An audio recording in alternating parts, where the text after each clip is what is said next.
And welcome into the Thursday edition. Robby and Rexrode, 102.5 The Game. Robby Stanley, Joe Rexrode, Ian Safar here with you. We are presented by Green Ventures Landscaping. Get thicker grass, better color, and fewer bare spots with turf application. Visit greenventureslandscaping.com. We got a lot going on the program this morning. We'll have the best and worst things in sports coming up later this hour at 6:45.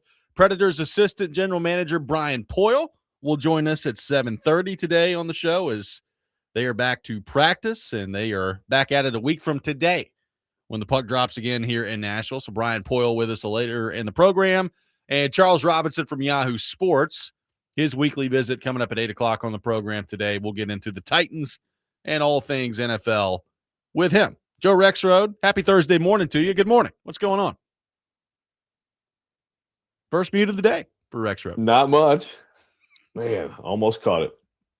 But I looked and I was very fuzzy. I don't know if you guys noticed this. Ian, did you notice this? I noticed it. You noticed it, yeah. And I was just, I was like, oh no, this is like some weird camera setting that's like, that I'll never figure out. But then I just rubbed the camera and I look okay now. So it's weird. Like, why do my computers, like, I feel like my computers get really dirty. I'm like Pigpen from Peanuts. Why is that? Well, I showered it multiple times a day often. Well, you're just a hardworking guy. Like when you work as hard as you do, you end up in a bunch of different spots, and that's, wear and tear on the computer, especially the camera. That's a really good spin on things. I like that. Well, Thanks. that's what I'm here for. Sure. That's what I'm here. Ian, how we doing? What's going on? Good morning. Doing just fine, thanks. Not too cold out there today, so that was a nice change of pace. But, we watched a little bit of hoops last night. Some Vandy for a few minutes, some Tennessee for a few minutes. Yeah. Defense optional. How about in that Arkansas-Bama game, huh? Back and forth. I watched a handful of that. Incredible game. But happy Thursday, everybody. Happy Thursday. We got a lot going on in the program today. A lot of fun sports yesterday. Ian just laid out the basketball, which we'll get into here in just a second. Joe, we were almost totally robbed of U.S. and Canada in the hockey tournament yesterday. They both almost lost. I thought Canada was going to lose. Oh. And then Suzuki tips one in, sends it to overtime, and Mitch Marner wins it in overtime for the Canadians. And the Americans were leading basically the whole game. I mean, it was 0-0 after the first. They score, relatively quickly into the second. It's 1-0. And they basically went into a shell in the third period, didn't generate much offensively at all. Sweden ties it with like a minute and a half left or whatever it was. And then you get to 3-on-3 overtime. And frankly, I said this even before the result of the game yesterday was final. The fact that we're deciding Olympic hockey games, particularly like, win or go home Olympic hockey games with 3-on-3 overtime, to me is just ungodly stupid. But that's what they've decided to do with this thing.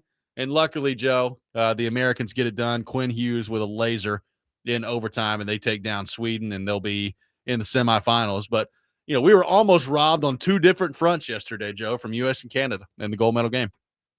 Yeah, like we didn't really even talk about that possibility much with Canada, right? It's like all about how tough the game with Sweden can be. You're sitting there like, oh my gosh, they're going to ruin this whole thing. I agree with you, and it both turn out, I want to hear how much love from the city of Toronto Mitch Marner is getting today, but sure, it's a lot. But they need a parade, Mitch Marner parade. But I agree with you in principle about the overtime. It just should be like playoff hockey. Playoff hockey, you play hockey until someone wins. I will say though that if you want to talk about the conversation, about players participating, that's probably something you give up. You know what I mean? Probably. Because I mean, if I'm in the NHL, I'm like, well, I'm sure it's all now let my dudes do 3 overtimes of actual 5-on-5 after. It's like, so like I agree. It's although I mean I like 3-on-3. But I agree in general. Like it should be like real hockey, but that's probably like a concession you have to make that I'm willing to make as long as we can keep having these guys playing the Olympics every 4 years. Yeah, by the way, Sidney Crosby got hurt yesterday, so that could be a problem. It looks like he's going to be okay from the standpoint of John Cooper said by no means, this was just a few minutes ago actually, says by no means is Crosby ruled out of the tournament. So My Yeah, guess that's is he's probably going to be out there by the time gold medal game comes back around. That would be my guess. Yeah. If they get there. Right. Which is good. But yes, I mean, that's when I saw like Greg was, she's like, well, that'll do it. Yeah. Never again. He went down. I was like, well, you can pretty much hope everybody enjoys this one. So yeah, that's nice. Yeah. Savor it, everybody. Exactly. Savor the, Finland, Czechia or Slovakia, gold medal game. Yeah, that could have been awesome. Yeah, really, really good stuff on that front. Yeah, I mean, good win for the U.S. It was in some ways kind of a frustrating game because, I mean, I think the strength of the U.S. was probably highlighted yesterday, Joe. I mean, their defense core is just absurd. Like, they can absolutely smother people with the way that they defend. Hellebuck was really good in the game yesterday. I mean, even the goal Sweden scored, there's not a whole lot you can do on that. Great play by Raymond, but yeah, the U.S. if they're going to beat Canada, like if they're going to win the gold, they got to figure something out in the offensive zone. There's too much disconnection. There's too much one and done. Like, they didn't possess the puck a lot in the offensive zone. Really a lot at all yesterday. I mean, it was a lot of one and done. They got a lot of looks on the power play, which is good, but 5-on-5, they're going to have to figure something out in the offensive zone. So we'll see if they can do that moving forward here. But the U.S. survives, Canada survives, and both of them now made it to the semifinal. So the U.S. will be taking on Slovakia in the semifinal, Canada taking on UC Saros and Finland. So we'll see what happens. Both of those games coming up tomorrow. By the way, U.S. and Canada today in the gold medal game on the women's front. The U.S. women's team has been an absolute wagon in this thing. I mean, I think they've allowed one goal in the tournament. So see if they can close it out. Yeah, this is, I mean, I guess kind of disappointing in a way, but like this should be a convincing win. Now, you say that, and then it's still this tremendous rivalry, but there's certainly a gap between those two teams this time around. There certainly appears to be. So we'll see what happens on the gold medal game on that front today. Joe, Missouri taking down Vanderbilt last night, 81-80. So we were talking about this earlier this week. Like, everybody, I think, around here is looking ahead to Tennessee and Vanderbilt coming up on Saturday. And look, I don't know. I'm not going to pretend to get in the head of Vanderbilt and whether or not Missouri got all their attention going on the road with Tennessee coming in this weekend. But not what you wanted to see if you're a Vanderbilt fan in the middle of the week before that game, losing the game on the road to Missouri, which, as you mentioned yesterday, Joe, is a good team. It's not like Missouri's some bum out there, but they lose 81-80 and drop to 21-5 now overall in the regular season. Yeah, I mean, Missouri desperately needed it at home. I know that this is very important for everybody to make sure they know this at all times. I think they're my second team out of the field, so that might put them in. Ooh. I mean, like, they're right on that cut line. They're too talented to not be in the NCAA tournament. We talk about like mid Power 5 teams and how like we don't need more. We certainly don't need more, but we're going to have them when they inevitably expand this thing. But Missouri is a little bit of a disappointment this year. They're really talented. They're up 21 points in the second half. Vanderbilt roars back, and I don't know if you guys saw the end of the game, but Tyler Tanner, first Tyler Nickel hits a 3, cuts it to 1. They just try to throw it deep. Tyler Tanner catches it at half court and puts up a shot, and I'm telling you, it was an inch from dropping to win the game at the buzzer. Like, it would have been one of the all-time, like, first of all, worst losses in Missouri history for sure, but just all-time games. But yeah, you watching that game, and it's just like they can't go. They're not going to beat good teams. Maybe at home you can, but for the most part, without Duke Miles and the second best player, and they're stretched. And Chandler Bing, whose name will continue. Like, I hope he's here 4 years. Yeah, exactly. He's stepped up and he's done some good things. He had an open 3 actually to try to tie it late, but they got to get Duke Miles back. I'm very interested to see if that's this weekend. That would be a huge boost. But yeah, it's a tough loss and some incredible games. Ian mentioned. I mean, Alabama, Darius Acuff, 49. He had 49 last night. Yep. Absurd. Josh Hubbard from Mississippi State goes for 47, and he had 35 in the first half against Auburn. We kind of forget about Josh Hubbard. It's been a disappointing year for them. And then Danny Hurley, a few days after ripping his fans, just lays a complete egg at home and loses to Creighton. They're not going to be a 1 seed anymore, at least not for me. They're not going to. That's right. Which is big tough news for them. I know they're waiting with bated breath the next bracket, but seriously, that's quite a laying of an egg after you ripped your fans and come home and come and play like that in your home court. Tennessee wins 89-66 against a not very good Oklahoma Sooners team. Nate Ament 29 points last night, Joe. So he's continuing to play well down the stretch here at the end of the regular season. Akpara had 18 last night. Gillespie had 16 last night. So, not necessarily a great opponent, but a good win for Tennessee last night at home. No, it is a good win. I tell you, the thing about Oklahoma is if you look at their whole year, they've lost probably 10 just heartbreakers. Like they're in almost every game. They just won at Vanderbilt not long ago. They beat Georgia last week. And to just run them off the floor in the second half, I was very impressed. And Gillespie, like you said, 16, he had 8 assists and 8 steals too. And, he's a guy who there's a big difference, going from Zakai Ziegler to him at the head of the snake defensively. But last night was an example of some of the things he can do. Great anticipation. And I tell you, this is going to be one heck of a game Saturday at the way Tennessee's playing, and if Vanderbilt doesn't get Miles back, again, the home court means more in college hoops than in any other sport, being at home. But I think Tennessee has built up and geared up to where they could absolutely go in and win this game. Brian Dable and Gus Bradley addressing the media yesterday as the coordinators were introduced for the first time. Some interesting stuff from both press conferences. We'll react to that coming up next. Robby and Rexrode, 102.5 The Game.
Paul Kuharski from paulkuharski.com. Got your own Yeah. .com, huh? Read the name, right? Look forward to having you read it. Make sure I get those blogs. Yeah. What are the biggest challenges to kind of stamping an identity on an offense as you install it while figuring out who can do what? Sure. The first question that I would, that I throw back to anybody that uses the word identity is what's your definition of identity for you? Is it plays, or is it more, this is how we're going to play the game? Because that's the way that I look at it. So I want to make sure I'm answering your question the way you need it. When you need to get a first down. Best play on the call sheet. No, I would say this. I would say identity for us is playing smart, is playing tough. I know Robert used fast and violent. I believe that's an identity that you play with, regardless of, is it a run, is it a pass, is it an RPO? We have to be disciplined in our approach. We got to minimize the penalties that we've had. We got to have the right attitude, which to me is a team first positive attitude. We got to put the right work in. We got to have enough grit dealing with tough times on the field and then tough times off the field, and we have to play smart. So talking about identity, Paul, that's kind of where I lean to. The plays are the plays. Everybody's got a number of plays. We'll kind of figure that out as we go and as we add pieces. Sometimes there's certain plays that look good with one quarterback or with a skill set of receivers, a tight end, an offensive line. But our offensive line has to set the identity of playing tough and playing smart. That's where it starts, at the line of scrimmage. That's Brian Dable yesterday, Titans offensive coordinator. Maybe a new subscriber to Paul Kuharski at paulkuharski.com, Joe. He's like, you got your own .com. Does he think PK is like a tech wizard or something? He's like, got your own like, .com, wow, huh?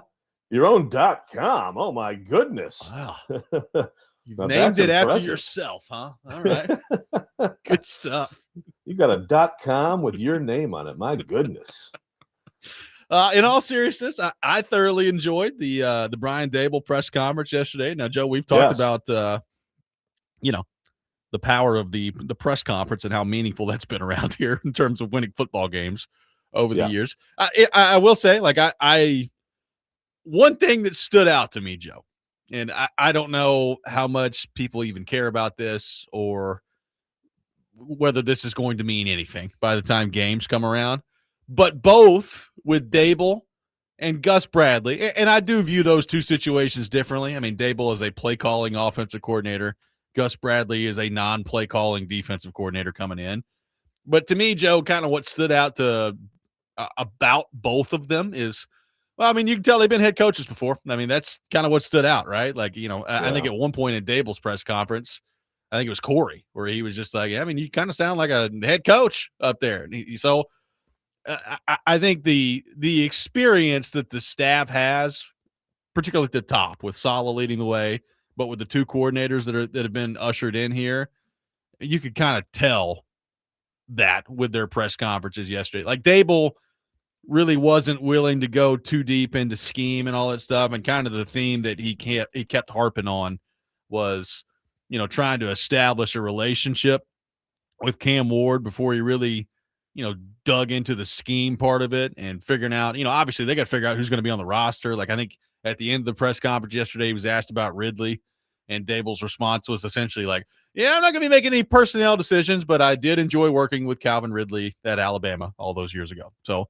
I don't know. Like, Dable, when you get down to the nuts and bolts of it, Joe, I don't know that he said anything overly groundbreaking yesterday. I just thought his presence was pretty impressive in that setting. It was. My favorite part was when he says, tighten up, as they say. Yes. So he got the slogans down. Very impressive, the usage of first names. He remembered all of them, too. I know. I was like, whoa, wait a minute now. No, he was impressed. Yeah, I agree with you. It's a great point that, you can see you could hear the head coach, the former head coach in both of them. It is interesting with Dable because, it's like outside looking in from afar. This is how things can be. Because, look, these things happen. I mean, he had these sort of like meltdowns with his own coaches and with, the injury tent and some of these things. And then, you see him yesterday and it's like, man, that guy is like, how could that guy not impress anybody? Yeah. In an interview setting, you would think that he'd be pretty effective in all aspects of dealing with people. It's like, I definitely have this like, yeah, I mean, he's going to be a head coach again. I think Bradley is kind of the guy who had his shot, and some people are just their coordinators. And that's probably what he's going to be, right? Like Gus Bradley's probably going to be a DC in this league 10, 15 years from now until he decides to retire. Daboll's the guy who's like, yeah, it might not be long. Now, again, that sort of has to do with, like, I don't know that people are going to be clamoring for him if the Titans go 4-13 next year and don't make some significant inroads and some significant improvements offensively. That's part of the deal. But if and when they do, he'll be somewhere else being a head coach. In the meantime, I think Bradley, he obviously has this working thing with Saleh, so they kind of basically it sounds like they're just going to basically do the same thing. You just bump them both up a peg. Yeah. And he had some interesting stuff that we can get into on some of the specific personnel questions. But with Daboll, I mean, it's like, he's the head coach of the offense, and it's going to be really interesting to see what he can do here in a short period of time with Cam Ward in this offense. Yeah, and one thing he did say was, he was asked at one point about, the Earhart Perkins system that he runs and how it's different from the majority of the offenses in the league. And Joe, you've made this point since we've been doing this show probably 1,000 times. And he said it yesterday. He said, quote, everybody's got a lot of the same plays in the National Football League. It's how you window dress them. It's the tempo that you want to play with. We're not quite there yet. We want to play fast, want to play physical, want to play with a certain edge to ourselves, want to not lose the game by doing dumb things, which immediately made me flash back to a former head coach around here. But, everybody's got the same plays. Like, it's not like they're coming in here and reinventing the wheel offensively here. How they window dress them. And the other point that Daboll made, which is going to be interesting with the young guys that are already on the roster, and then we'll see what they do via draft and free agency to bring new guys in. And one thing he said was, how much can our guys handle? I think that is one thing when you're dealing with a young team, particularly, young skill players, potentially, like if you're drafting a receiver pretty high that's going to play a prominent role for you, or if you've got a new running back coming in, or if you're drafting a running back coming in, when you're adding these pieces that are going to be asked to play significant snaps for you, how much can those guys handle early on? That part was interesting to me yesterday. Yeah, no, for sure. No, he definitely, he was very, I don't know about evasive. I get it. It's like you're not getting into, obviously you're not going to get into a Ridley question because he absolutely could be gone. And so that's one of those, you just kind of say a polite thing. I do think another thing that came through with him is maybe we already knew this, so you already expected it, but I don't think there's any doubt that he is a fan of Cam Ward. Yeah. And, obviously did his homework, knows him, likes a lot of what he has to work with there. Again, he was careful about not being too specific, especially being asked about the accuracy, mechanics, stuff like that. But at the same time, I think that is a big deal that he believes in him as a player, has now gone through all the tape, which I assume he did a lot of that a year ago. Yeah. Said he went through all of it again. And I just think this is when you have someone who already sort of had that background, if you're a young quarterback, that's got to feel good to know it's not just someone who's coming in and who knows, what he thought about you before. Or, this guy was already sort of invested in you. And that I would think that would be pretty exciting for Cam Ward. More reaction to the Brian Daboll and Gus Bradley press conferences from yesterday coming in next, including something on the defensive side of the ball that Bradley talked about that I think is going to be really important for the Titans, especially early on next year. We'll get into that coming up next. Robby and Rexrode, 102.5 The Game.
How do you view your role in terms of the game planning within the week and then specifically what happens on game day? And do you think it changes much from San Francisco to now, given he now has the huge umbrella of head coach? I think that, it was always, let's look at all aspects, whether it's first and second down, third down, red zone. And I'll throw out ideas. Hey, Gus, what are your thoughts in the red zone? What are your thoughts on third down? Looking at film, and then we throw him out there. But obviously, he's the decision maker. There's things last year that came up that he'd say, "That's a good thought, but I really want to go in this direction." And it's like, that's great. And then there's sometimes it would stick. So I think it was more just to keep him, say, let's challenge each other. We're always believer, I think, within the organization, you challenge one another, but never attack, never make it personal. But in order to get better, you have to have challenges. And I think that's where there's great trust amongst us, that we know it's not coming from a bad place, it's coming from a great place. And as you know, camaraderie amongst the staff is so important.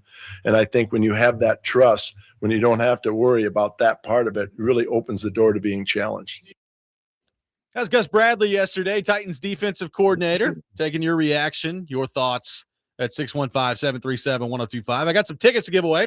A pair of tickets to see Sal Vulcano at the Ryman Auditorium coming up on Sunday, April the 12th. To caller 2, quick draw. Caller number 2, 615-737-1025 will win a pair of tickets to see Sal Vulcano at the Ryman Auditorium on April the 12th. Joe, interesting stuff from Gus Bradley on that part of it. One thing that he said that I think particularly early next year is going to be interesting to monitor. It doesn't take a rocket scientist, Joe, to look at the current roster construction of the Titans defense and realize that there are going to be a lot of new pieces, right? Like we've talked about corner. Anyway, they got at least 3 that they're going to have to go out there and find.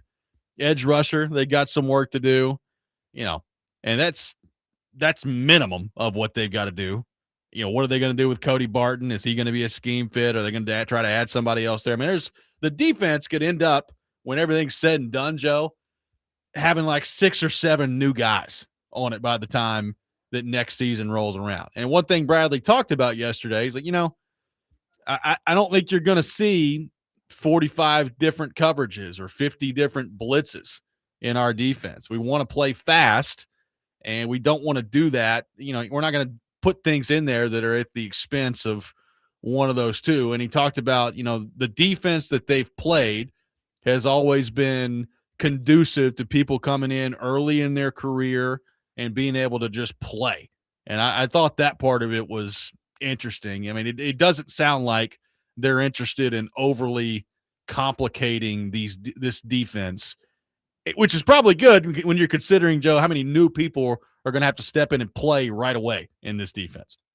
Yeah. Trying to be as simple as possible. Now you said, if you can do all these things and still be fast and violent, great. But simplicity is important. Yeah, I thought he was interesting. He also was very, again, I get it. Like, first of all, good questions. People asking about like T'Vondre Sweat and specific players. Yep.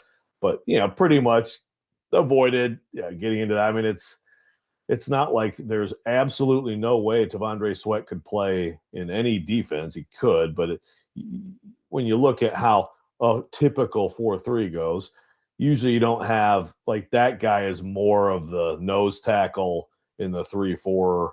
Again, these are very kind of like basic traditional rules of defense. I mean, I think he definitely made clear yesterday, like, schematically, like they adjust to, and they're not gonna tie themselves down to anything in particular. I thought one of the most interesting things he said too, just talking about Saleh, and I know that maybe this is obvious, you would hope, but you talk about like Saleh and how he's always has like the big picture view and is always trying to stay ahead and be on the cutting edge of things. Again, it's like duh, right? Like everybody should do that, but I still think like sometimes I think you have like the culture coach and the leader of men coach.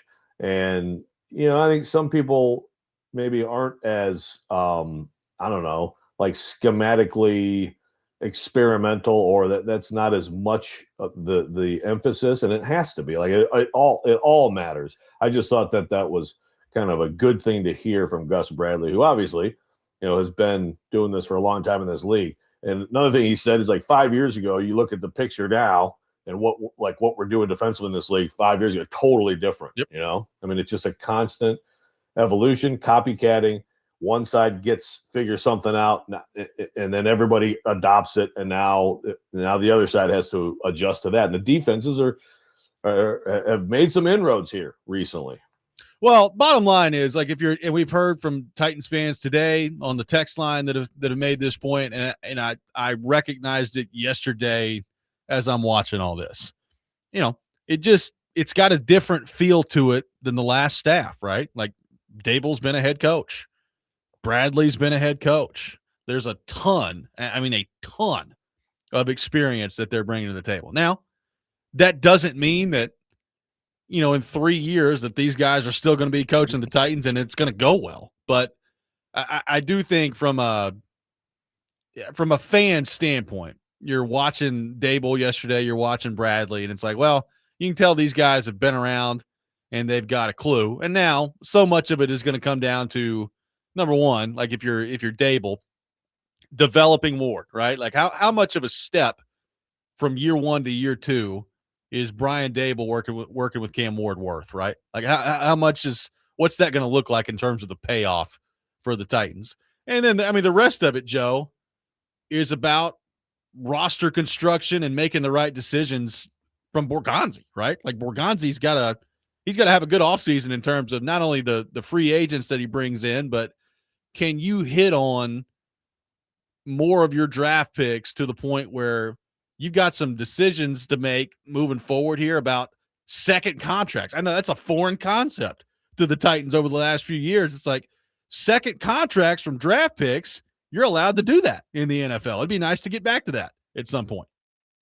Yeah, right. Yeah. These guys are still ultimately largely at the mercy of the guys who, a lot of new guys who are coming in, draft picks, free agents, having the talent. Right now, if you put this exact group with last year's team, let's just take last year's personnel, take this coaching staff, they're very impressive. I will warn people. Like, I agree with people who say, someone, I'm trying to find it. Trevor said, Dable's so much better than Holtz. I agree. But remember, Brian Callahan and Denard Wilson, or Walker, if you're paulkarski.com. Yep. Their pressures were awesome. Did they not sound like they knew what they were doing and adapted their scheme to players and all these things and sure. gave you some insight? Yeah, so I think the difference is these guys have coaches. Actually done it, right? Like that's sure. that's the difference. Is their words are backed up, right? Their words are backed up with some results that are better than like, I was around awesome quarterbacks, right? Exactly. But I'm just saying the pressure. Yeah, you gotta be careful about. Oh yeah. Duke said about the pressures because I agree. Like Holtz, those were rough. Those were rough. But the other two guys were very good. But it's like, it's still, if you took this coaching staff and just plunked it into the building a year ago, what are we talking about? 5 wins? Yeah, it's not going to be anything dramatically different, right? Yeah, it's like, it's not like 9 wins an NFL coach a year. I don't think. Probably know the rules. That'd be a good start. Well, there is that. Yeah, there might have been a couple games where when the margins are real tight, and just knowing what a catch is might make a difference. May have decided in Denver not only to throw the challenge flag, but maybe before the half to not use that time to open it up from your own 7 or whatever it was. Like, a couple things could have been different. Yeah. You can go through a few specific situations and be like, wow, a lot of coaches probably wouldn't have done that. Kyle from Shelbyville on the text line saying, real question, guys, why wouldn't Sweat fit in as a large D tackle in a 4-3 defense? Albert Hainsworth did it at 6'6", 350 pounds. I would first say this, Joe. To this point, Devondre Sweat and Albert Hainsworth in the NFL, 2 very different things, right? Hainsworth at the top of his game was one of the best defensive players in the league. Yeah. Think about how he moved at that size, Yeah, again, it's not just the dimension. I mean, the way Sweat has mostly played. I mean, this wasn't supposed to be the case, by the way. Right. But he has basically been the space eating, just plunk him in the middle of a defense, like guy like the one. I mean, that's again they've wanted more dynamic play. So I think some of this too, regardless of scheme, is he going to get in better shape and just be better, be quicker, and be faster, and be able to play more snaps and all that stuff.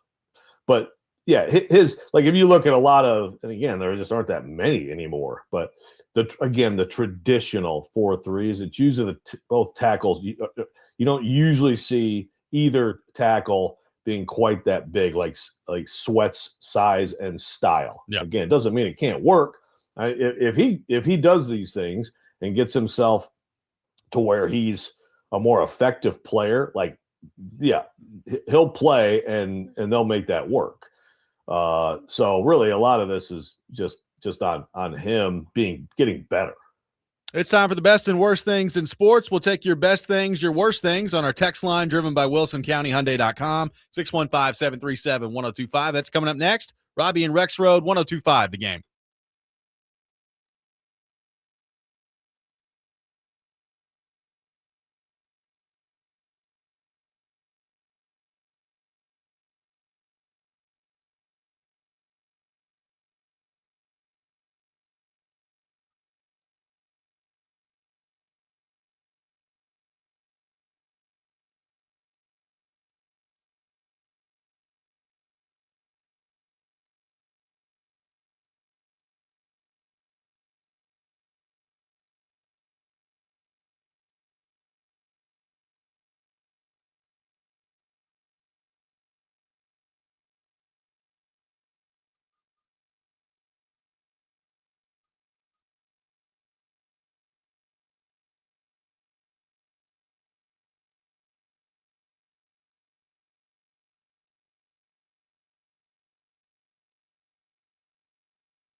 The best and worst of the sports week, now on Robby and Rexrode. On ESPN. 102.5 The Game and the Game Nashville app.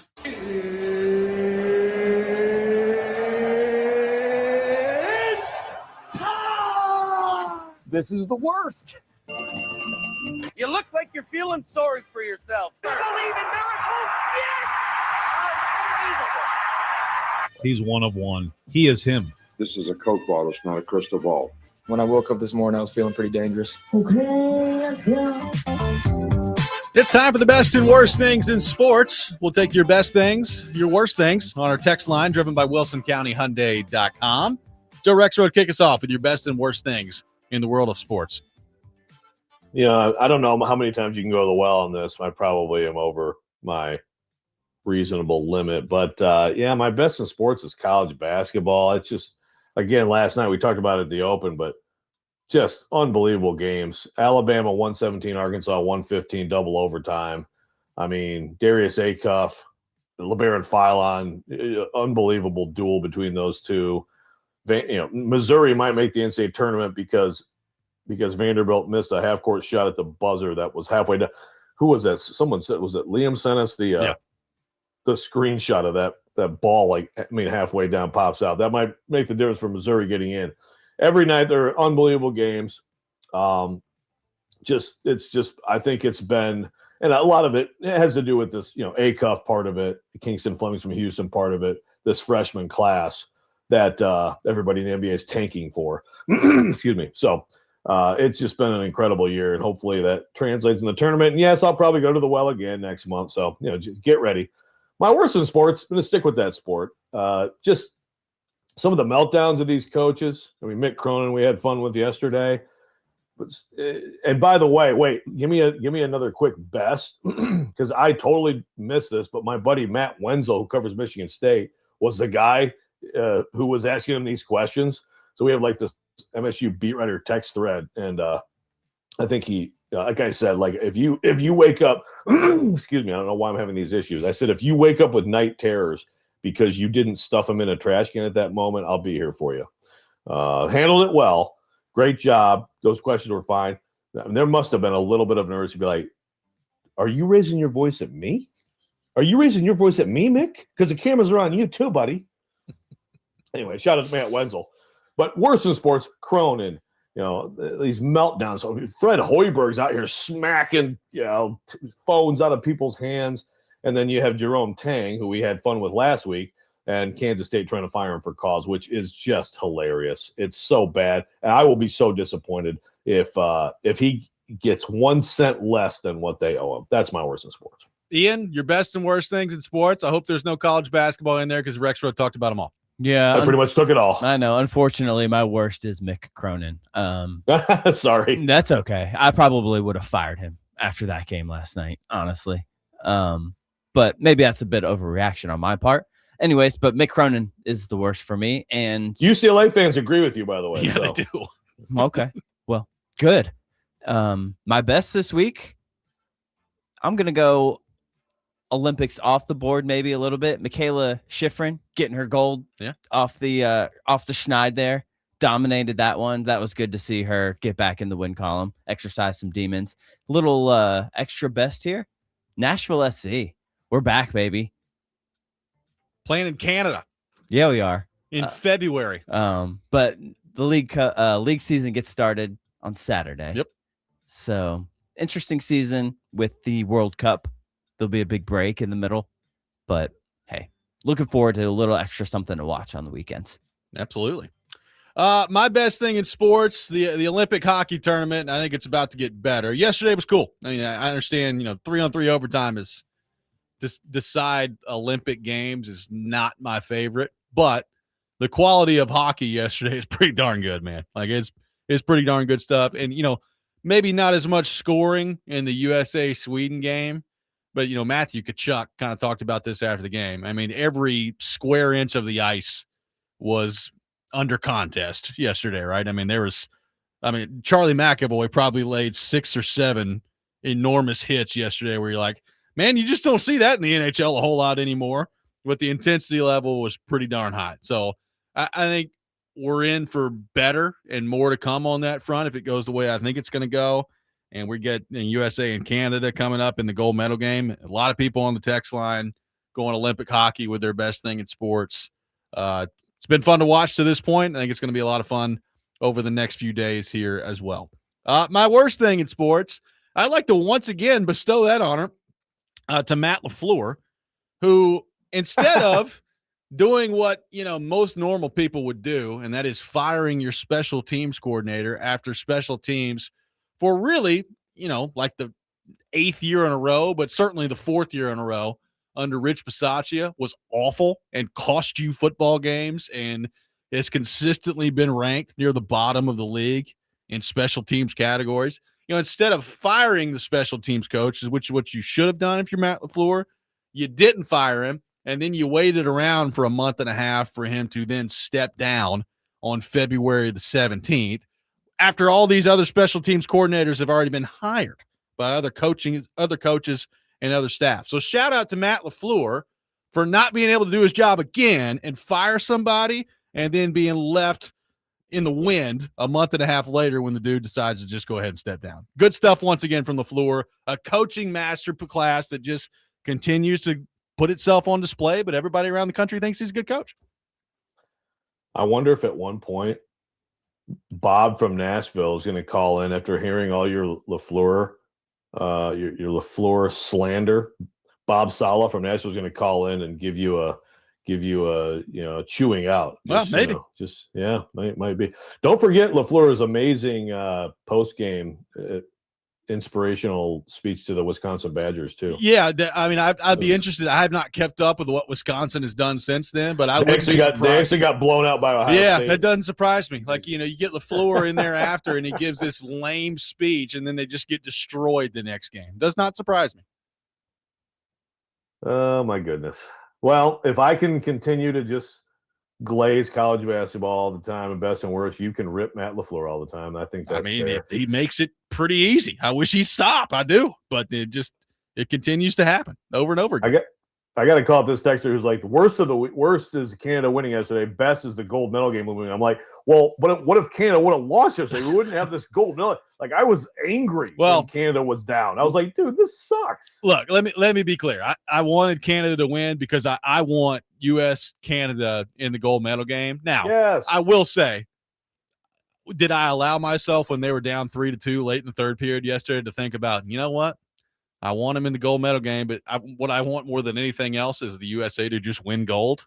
I did think about that a little bit as it was going on. I was like, this really opens it up if they do this, but not to be. Yeah, but that'd be consolation. I mean, we want to see this game, right? I mean, yes. Yeah. And frankly, like winning gold, taking down Canada in the gold medal game would just mean way more. Yes.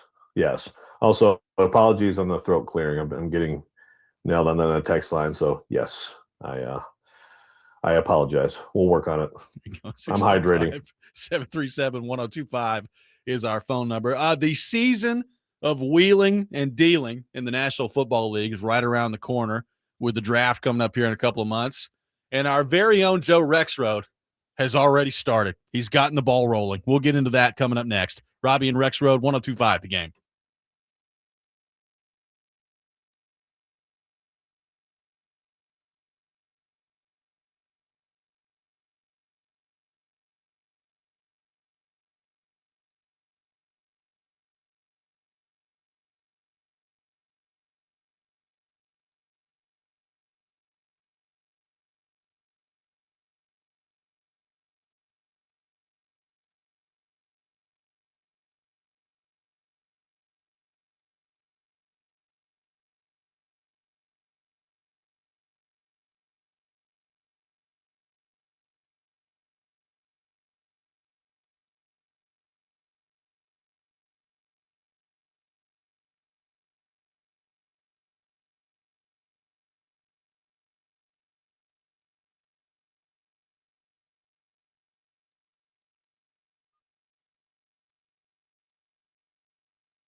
Hour number 2, Robby and Rexrode, 102.5 The Game.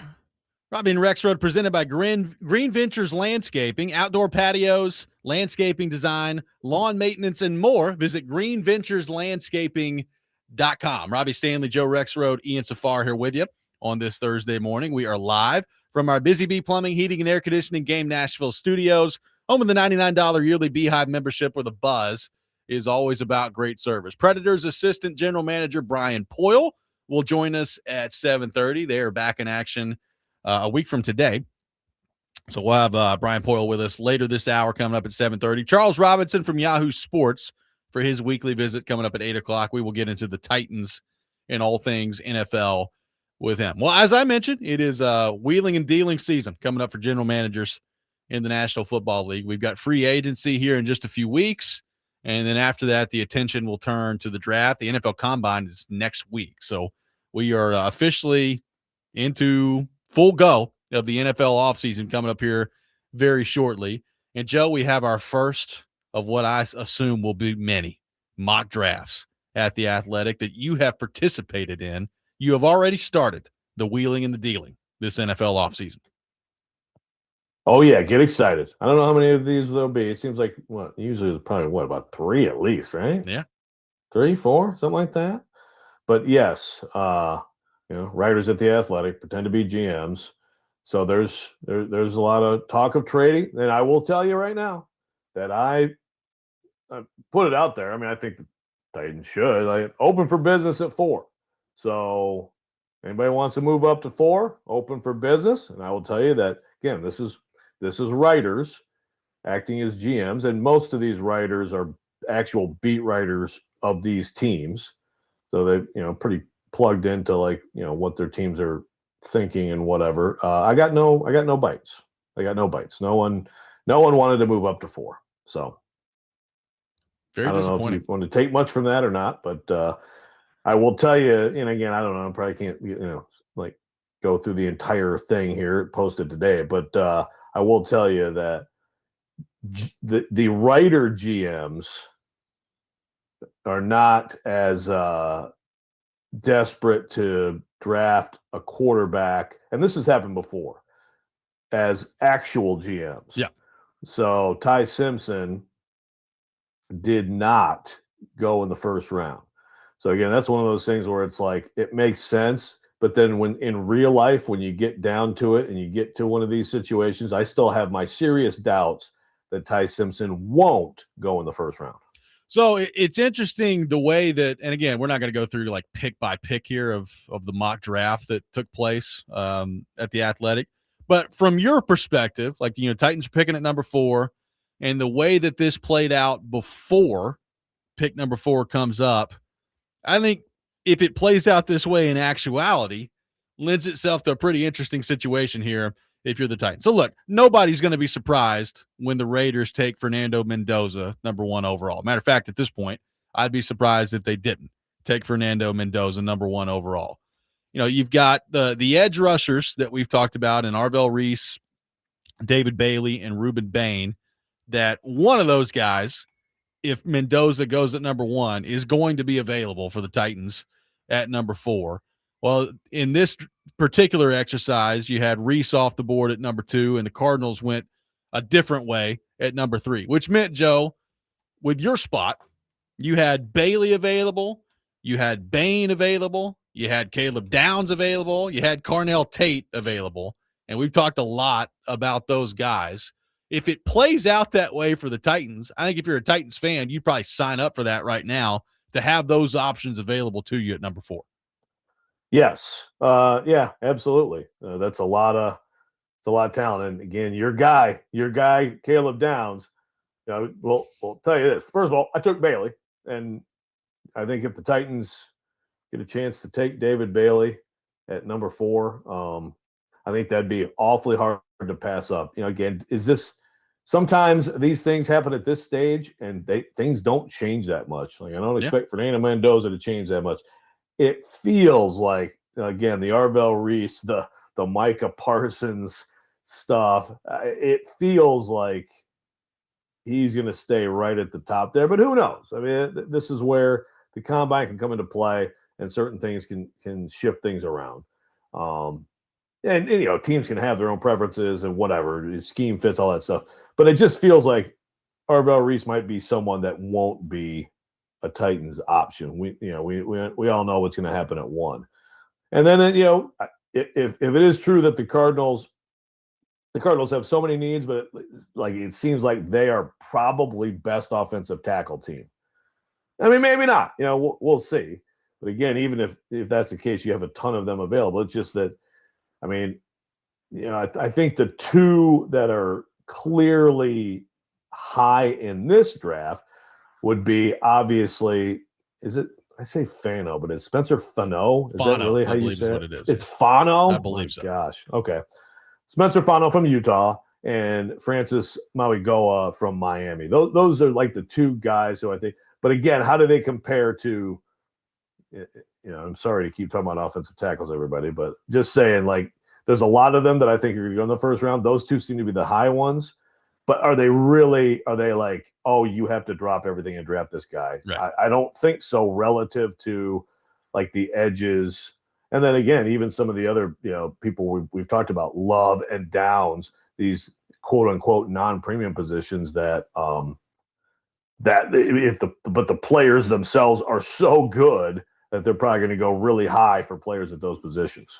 Yeah, another thing that's going to be interesting is how do teams, when this draft rolls around, have the receivers ranked, right? Like, you know, Tate is what most people I've seen have going as the first receiver off the board.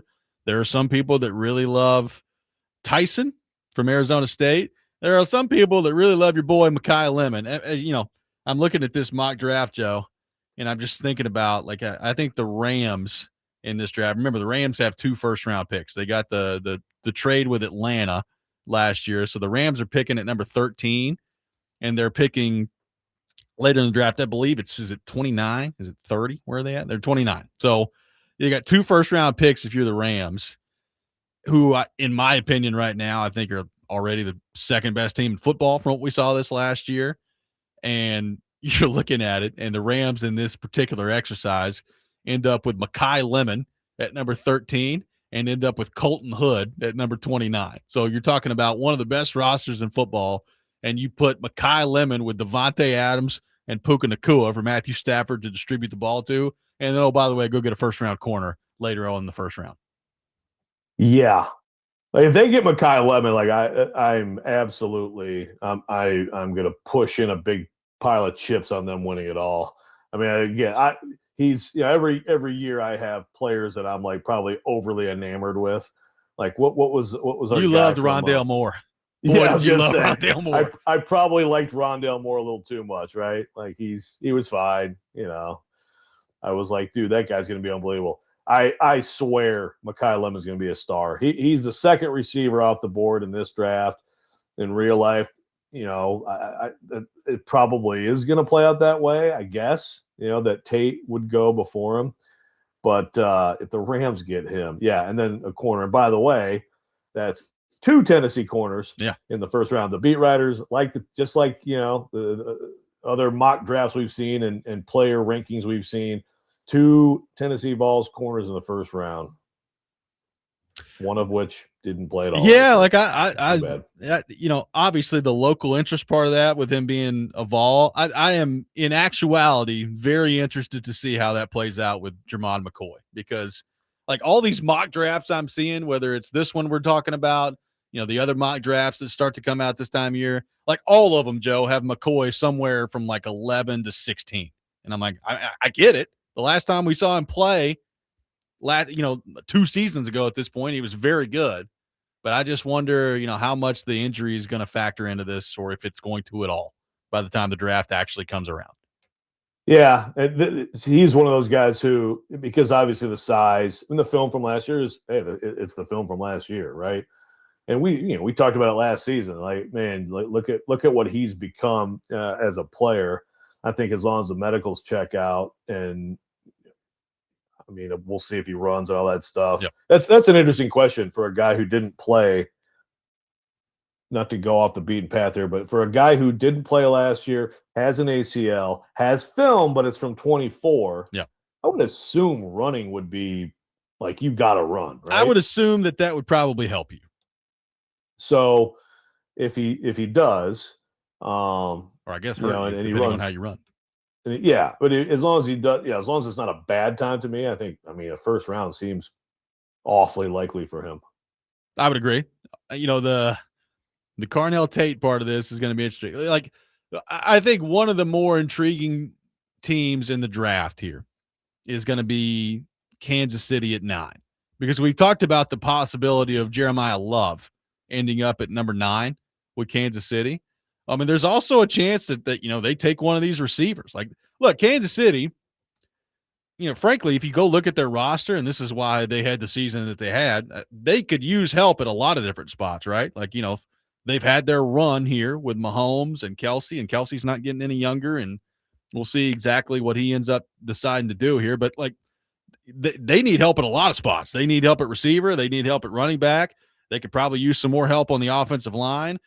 Defensively, they've had some guys that are starting to get a little bit older up there. So, like, Kansas City is going to have to retool their roster here a little bit, I think, if they're going to get back to being, the class of the AFC that we've just gotten used to them being here. But, at 9, there are a couple options that could be there that are very interesting. Like, you think about the idea of Carnell Tate to Kansas City or Jeremiah Love to Kansas City and giving Mahomes some more weapons to operate with on the offensive side of the ball. Very interested to see what they do at number 9. Yeah, it seems like offensive skill guy is the move for them. And it's like, okay, so if that team just adds a dynamic difference maker as a skill guy, like you said, there's some aging and stuff on defense. Like, the roster has kind of eroded a little bit. But if you just add one huge difference making skill guy, how much of a difference does that make for the Chiefs in 1 year? I'm fascinated to see. Now, in this particular situation, they did not have a chance to draft Love. They did not. He went one spot earlier, so it's Tate. I'd love to know if they did have a chance. If Jeremiah Love is sitting there, because, like, I mean, the Chiefs haven't really had, like, Kareem Hunt before all his issues and everything. He was absolutely a difference maker in that offense. It's not like they have never had running back difference makers in that offense, but for the most part they haven't. But what would Love look like in that offense? Yeah, I mean, I think it could look pretty good, but like you said, they've never really had that type of guy with Mahomes paired together. 615-737-1025 is our phone number. More discussion on Rexrode's first mock draft coming up next. We'll have Brian Pyle at 7:30. All that ahead, Robby and Rexrode, 1025 The Game.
Robby and Rexrode, 1025 The Game. Taking your thoughts on our phone and text lines driven by WilsonCountyHyundai.com. We'll have Brian Pyle with us here coming up in about 12 minutes at 7:30. Reacting to Rexrode's first mock draft that he participated in at The Athletic with the other NFL beat writers at The Athletic. So we talked about this a little bit with Kuharski. I'm interested to really drill down on this with you. When it comes to Reese, Bailey, and Ruben Bain, who are three very different in terms of their style players that the Titans could consider at number 4 when it comes to edge rusher. How do you compare those three? What do you make of what Kuharski was talking about yesterday in terms of you wish maybe that there wasn't a weakness with all of them, or at least a perceived weakness that you had to really study in on if you're the Titans, right? Like the thing with Reese is, the athleticism is off the charts. People have made the Micah Parsons comparison as an off-ball linebacker to, make a transition and be a pass rusher, and you can move him around on the defense. But, you're talking about a guy that, strictly as an edge rusher just hasn't played that much, right? Like strictly as the edge rusher. David Bailey, kind of the knock on him has been, early downs. What's he going to be as a run defender early in his career in the NFL? And then there's the, the arm size thing with Ruben Bain that people are going to be really focused in on. And I'm sure that'll come up a lot next week when the NFL Combine comes around. So how do you view all that, Joe, when it comes to these edge rushing options that the Titans are going to have, or at least have the potential to have at number 4, and how you stack those guys against each other and the weaknesses, the strengths of the whole thing? Second mute of the day for Rexrode. 1 per hour at this point. Wow, and really struggling to unmute. Sorry, Gus and Quinn were losing their bleep, so I had to mute myself. Over earlier. what? What happened?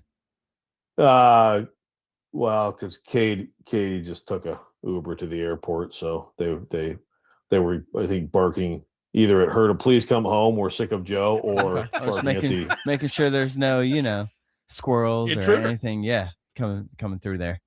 No, but sometimes Quinn, man, she's got like some kind of a sense for coyotes, man. Like when coyotes are mating, which is now, and we're not far from coyotes, boy, sometimes like at 2 a.m., she'll just go out there and flip out. And it's like, this has to be about coyotes. That's not Interesting, good. huh? Got to keep an eye on those things. No, we do not. Yeah. Keep the coyotes away from my dogs. Yeah. So on the edge rusher front, so I'm going to like Brugler's, his ranking stuff, and he has Reese number 1. Again, I just, if this is how people think, and again, he throws the Micah Parsons comparison there. He said he's somewhere in between Parsons and Jalen Walker in terms of his pro projection. I think that's like a guy who, I guess, I don't know if it's a good thing, but it's like, well, at least you probably don't have to worry about it. He'll be gone, But yeah, I think Bailey seems, and you and I have talked about it, he's the guy who I just like him. I just feel like if he's made progress as a run stopper, and it was pretty dramatic last year per the people who watch the film for a living. Yep. I like that. I like that as a trend. And again, when I watched him, I saw him dominate in both aspects. It doesn't mean he consistently does. Obviously his appeal is just the speed. He's got to add more moves and all that stuff. Bain, though, is really interesting, man, because Bain and most people who look at these guys closely would probably give Bain like the all-around player and motor edge. Just powerful, a variety of moves, just a wrecker, a little bit more than like Bailey's a little bit more of a straight up speed guy, but then you get into the length thing, and it's like if the Titans were to take Bain, I would not I think to me that's almost the subplot of all of this, because there's other positions and other things you have to consider, and there's a receiver, but the Bailey Bain thing, if the Titans end up taking Bain at 4, it'd probably be a little bit of a surprise, at least as we sit here now. Yeah. I wouldn't be mad about it. I understand the numbers. It's like no one with that arm length like has ever had double-digit sacks. Like, you know, that like there's something to that. I'm not dismissing it, but I also some people can break molds and can be exceptions to rules, and he might be one of those guys. When is I was thinking about this yesterday. When is the last time the Titans had an edge rusher that people were like legitimately terrified of, right? And they've had some good edge rushers, right? Like Brian Arakpo was toward the end of his career. He had a decent year with the Titans when he first got here. It was 7 sacks. He had another really good year with the Titans with 10.5 in 2016. Like, he was a good player for the Titans, right? You had Jason Babin back in 2010 who had 12.5 sacks for the Titans. You had Kyle Vanden Bosch. Like, is that how far we're going back? Like, is it like Babin or Vanden Bosch where people like, Harold Landry was a good player. Bud Dupree, when he was on the field, could have been, was a good player. And Jeffrey Simmons is, I'm talking specifically edge rusher here, but like, when's the last time that the Titans had an edge rusher that people were like, oh my God, like that? I just terrified of that guy. I think it may be Van Bosch. Yeah. I mean, Arakpo had some moments. Arakpo was pretty good. I thought he had a double-digit season in there. He did 10.5 in 2016. Oh, I'm sorry. Yeah, you said that. In 16.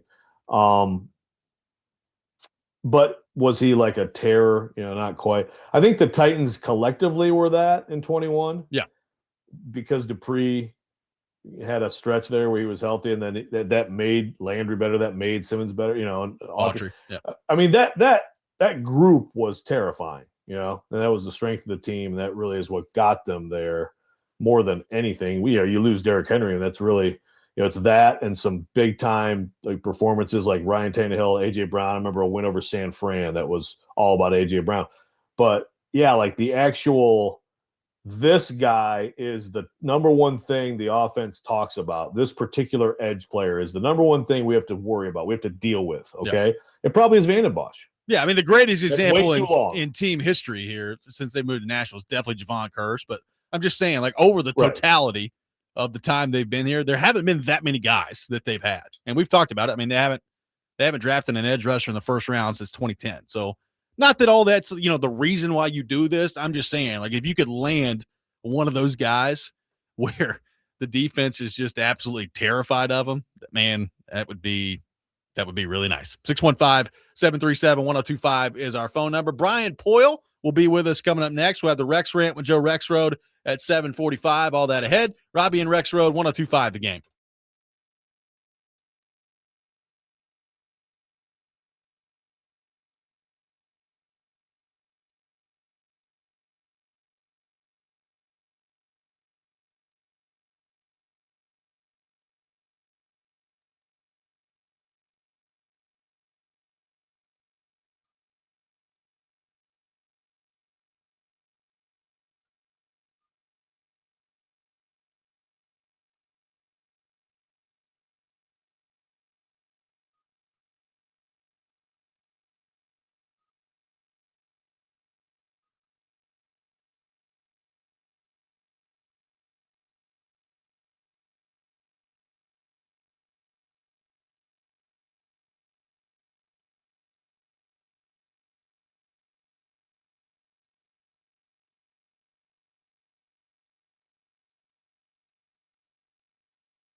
Robby and Rexrode, 102.5 The Game. Robbie Stanley, Joe Rexrode, Ian Safar here with you on this Thursday morning in beautiful Nashville, Tennessee. Preds on the break right now with the Olympics going on, but they'll be back in action next week. And to help us talk more about that, we head to our phone line driven by WilsonCountyHyundai.com. And welcome in Predators Assistant General Manager Brian Pyle to the program, brought to you by Aero Exterminators. Going beyond the call, Aero Exterminators, a proud partner with the Nashville Predators. Brian, good morning. How are you? Good morning, Robbie and Joe. How are you guys doing? Doing awesome, man. Appreciate you taking time to be with us. Well, Brian, I want to start here because, first off, it's so much fun to have NHL players back in the Olympics, and we saw just a great day of hockey yesterday. So USA's made the semifinal here. Canada's in the semifinal. We'll see how it all shakes out and if that ends up being the matchup in the gold medal game. But what do you make of what we've seen in the Olympics to this point, and what do you make of the squad that Team USA has put together and their chances here to compete for gold? I couldn't agree with you more, Robbie. What a day for hockey internationally. And wow, 3 games go to overtime yesterday. It was incredible. I had a hard time, and so did our management team working yesterday. We started the day with practice over at Bridgestone. And then as soon as practice ends, all of us players, coaches, trainers, managers, we were watching the Canada-Czech game in the prayer lounge. It was tremendous. And to watch our players act like our fans and cheering and hooting and hollering and rooting on former teammates, it was an incredible day of hockey. And I think it's great that Canada was able to pull out the victory in overtime, and then go back to Bridgestone Arena and watch Philip. Well, first it was Roman and Juice and Eric play in a tight game, and that go to overtime, and have Finland come back and win, and then to top it off in the back half of the day with U.S. and Sweden, and watching Philip play. And gosh, what a nail biter that game was, and to see U.S. win. So I believe the NHL and the PA are getting exactly what they hope for in this Olympics, which is fantastic exposure to our great game, trying to create new fans to our game. I think anybody who tuned into any one of those games yesterday was in for a treat. I totally agree with that, Brian. Of course, Sidney Crosby did get banged up. Sounds like he'll be okay, but we have the Fiala injury. This has been obviously a big discussion point. I imagine it will be moving forward.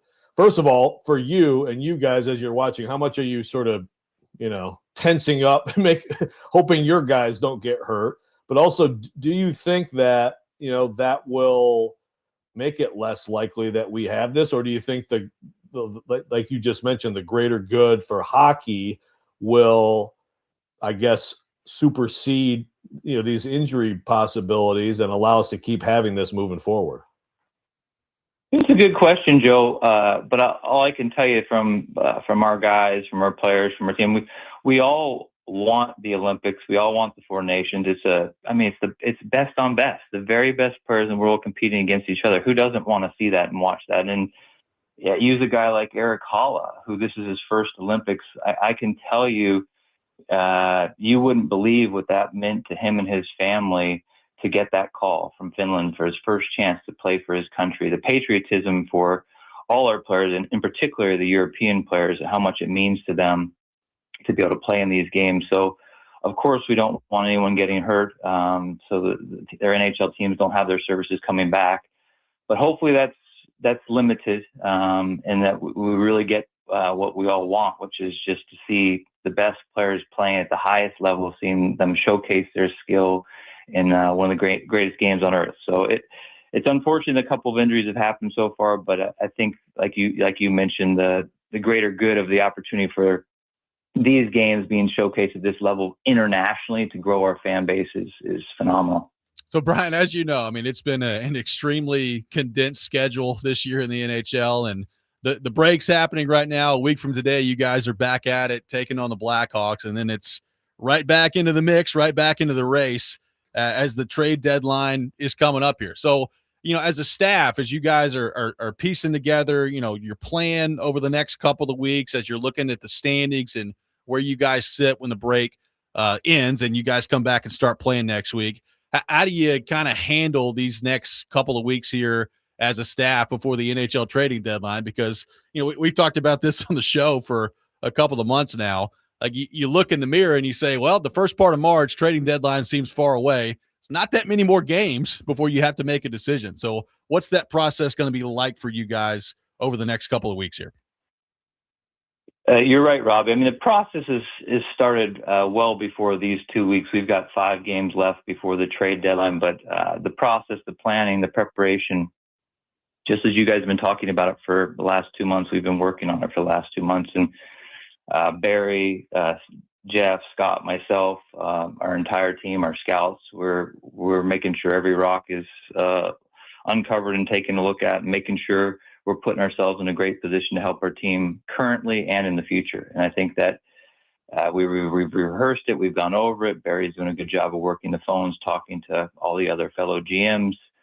It'll be a really exciting week. And as you noted in the standings, there's a lot of things that are still up in the air for a lot of teams. I mean, who are the buyers? Who are the sellers? Who are the teams that feel confident that they're 100% in the playoffs? Who are the teams that are teetering? Can they get themselves in? So what'll be interesting these next 2 weeks is who steps up and wants to, put more poker chips in, and who maybe isn't as a little bit more hesitant and wants to maybe be a little more careful. So, and then Joe, to take what you mentioned a couple minutes ago with injuries, use LA as an example. Kevin Fiala has sustained a significant injury that took him out for the rest of the year. Probably thankfully for them, they had just acquired Panarin. But how does that affect all those teams? So it'll be a fun time and a busy time these next 2 weeks. Yeah. How do you guys balance, Brian, you got this team that has worked so hard to get back into play here and has played a lot of good hockey recently after a rough start. You got some veterans, guys who want to win. They want the best opportunity to win and have kind of earned that. But also there is the big picture. There's the long term. Like how as you guys are discussing these things, how difficult is that, I guess, to think long term, what's this offer for this guy, et cetera, while also knowing that you may be, to an extent, kind of pulling the rug out from under a team that has worked so hard to get where they are. Yeah, another good question. I think you mentioned it being a tough decision. I would also say, as a compliment to our group, to our players, to our coaches, that they're making those decisions harder, or we're going to need to give a little bit more thoughtfulness to those decisions, because they have played well. And our fans have enjoyed some really hard-fought wins at Bridgestone Arena here in the last 2 months, where our team is performing at a pretty high level, giving it all they have. And like you mentioned, we've got a pretty good mix right now of the veteran players like Ryan O'Reilly and Steven Stamkos and Roman Josi and Philip Forsberg, all playing at high levels, contributing on a fairly regular basis, which any good team needs to have their veterans and their high-end players doing that. And then we've got these younger players that are showcasing themselves well and improving each day, like a Luke Evangelista and some of our younger D-men, and we've had Matthew Wood and different players come in too. So the team continues to evolve, which is, for me, is very exciting to see where we're headed. And that's why, we're going to need to make very, very important decisions here in the next little bit, so that we're making sure we're still heading in the right direction, both presently and in the future.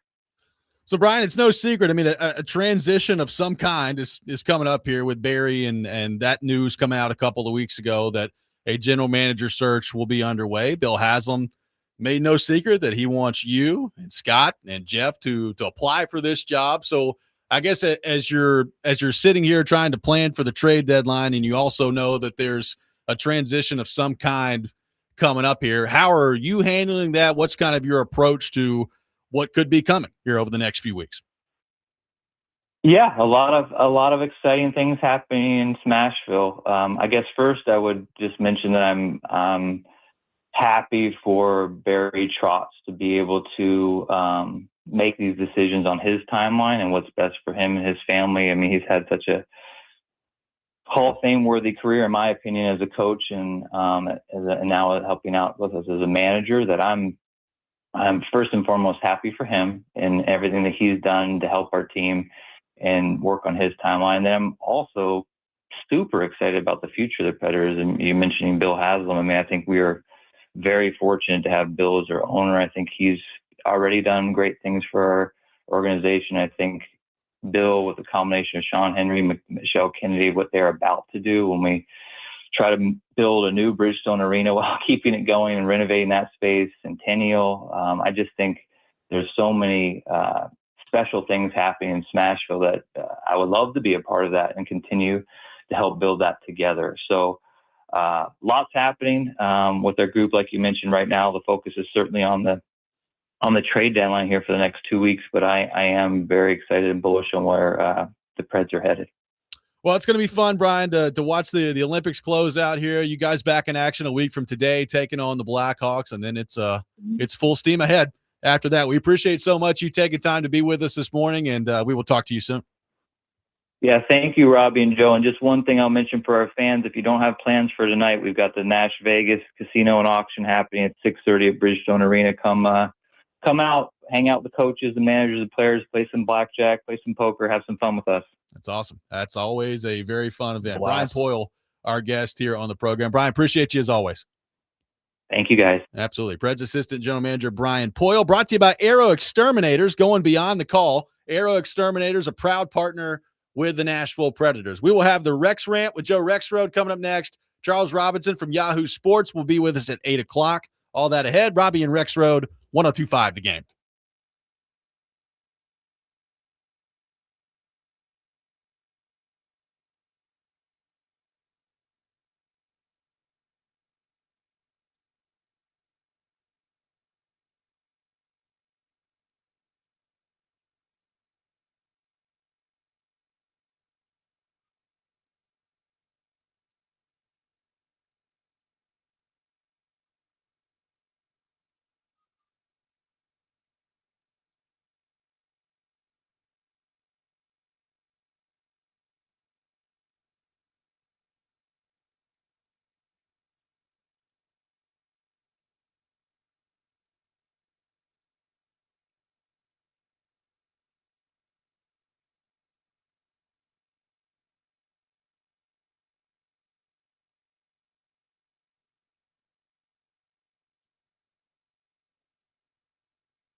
Sometimes he wakes up on the wrong side of the bed.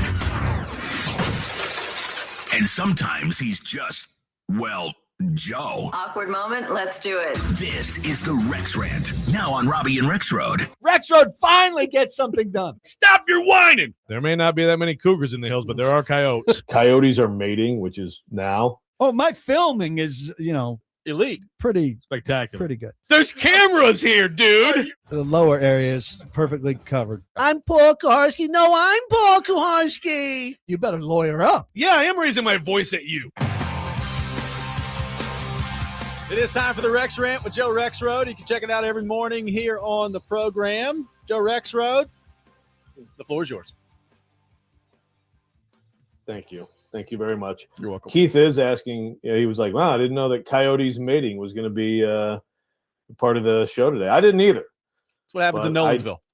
I did, yeah. Listen, out here in the hills, let me tell you something. Every day I drive around Nolensville. I mean, last night, Katie and I drive, and I'm like, the traffic here, it's like we still have the same narrow farm roads, and yet it's like Manhattan traffic now during rush hour, which is so there's a lot of displaced coyotes around here. Okay, so they mate as animals do, and I think this is mating season, and so just if you have small dogs like we do, just be careful because every once in a while they'll kind of stray and get out there and get after the dogs. There's my little. There's my wildlife report from Rexrode. Yeah, exactly. Because I know a lot about that stuff. Keep an eye on the coyotes out there, folks. Watch those coyotes. They mate and like to eat little dogs. Okay, so I think this is a good time for this. This is another perma rant. Like there aren't that many original rants. I mean, how many gym rants have I had recently? Right? Like, let's be real here. Like at some point you run out of things to be aggrieved by, but I think this is a good one to kind of recycle at least once a year. And I've been asking for this texter's name, but he won't tell me. And it's not really about this texter, but he or she has given me a great example for all of us to remember something as we enter draft season. As we more and more in the next few weeks, we're going to have the combine coming up. We're going to be talking about all these players, comparing players at the same position, different positions, best available, the tests, the interviews, the film, the experts, the mock drafts, all that stuff. So this texter texted me as we're talking about the mock draft that we did, talking about Maui Goa seems to be most people's top tackle. Spencer Fano is the top for some, but is right there, right? And then you go, and there's a bunch of them. There's a bunch that I think will go in the first round. So this texter says the top tackle is Monroe Freeling. He's the tackle from Georgia. And I said, says who? And he says, the tape. It doesn't take a rocket scientist to watch a 6'7" athletic freak who bodied top-tier NFL defensive end talent and did it with an ankle injury. Okay, so let's just stop there. Then we kind of went back and forth. Again, and I was like, I said, well, what about the other guys? Like, have you watched the tape of the other guys? Because I'm like, I will not watch the tape. Dane Brugler watches the tape. People who do this for a living watch the tape. Nick Baumgartner watches the tape. We have them on our show. That's great. Good for them. And we'll go with that. And he says he's not even close to what Monroe is. Go watch his tape. The NFL will take him over any other tackle. Okay. So this is the rant. You don't know a damn thing, dude. Whatever your name is, you don't know diddly. You know who else doesn't know diddly? Me. I don't know diddly. You know who else doesn't know diddly? Robby, Ian, Kuharski. NFL GMs screw this stuff up every year. They're wrong every year. So please let's not act like we know, okay? Let's just all come from a place of humility and understanding that we can all look at things and have opinions on things. And I think this. I think Bryce Young's going to be amazing. Tua, oh, he's amazing. Oh, Ryan Leaf's better than Peyton Manning. I'm going through some of my stupid draft takes. I have them every year. We don't know a damn thing. Please don't act like you know. Please don't act like you have any enlightenment on these things beyond what people, again, who do this for a living, who screw it up every year. We can go back through Brugler's write-ups on guys. Last year, 5 years, 10 years. Brugler, any other NFL draft analyst. Kuiper, whoever you want. And you can laugh your ass off at how wrong they were on some guys because you don't know what people are going to do once they get to the NFL, once they actually play or in a system or in a locker room or in a scheme or in a city with a ton of money. You just don't know. Please, let's not act like we do. As long as we can all agree on that, we can all throw our opinions out, argue about this or that, but understand that we're all freaking clueless, then I think this will be a much better experience. Thank you. My success rate is very high. Very high. I need to be an NFL general manager. By the way, is Kuiper evaluating anybody this year, or is he still crying with what happened to Shedeur last draft? Has he moved on to this year's draft yet, or is he still crying about Shedeur? That's a good question. I don't know. Kuiper almost seems like he's almost like semi-retired. You know what I mean? Kinda, yeah. Like he kind of just pops in and goes, let me tell you something, then he just kind of goes away for a while. Shedeur Sanders will be the greatest quarterback ever. he did make the Pro Bowl.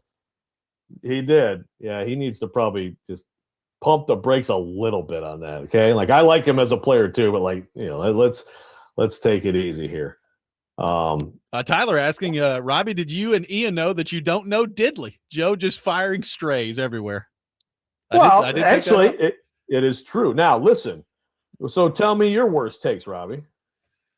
Oh, man. I mean, look, I thought Treylon Burks was going to be good, so let me start there, right? Like, I was, clamoring for the Titans to take Treylon Burks. So, yeah, I didn't foresee him getting hurt every time somebody touched him on the field, but that was a big-time misfire on that front. So, Treylon Burks would be the first one. Look, I'll raise my hand, too. I thought the Isaiah Wilson pick was good when they made it in the spot that they did.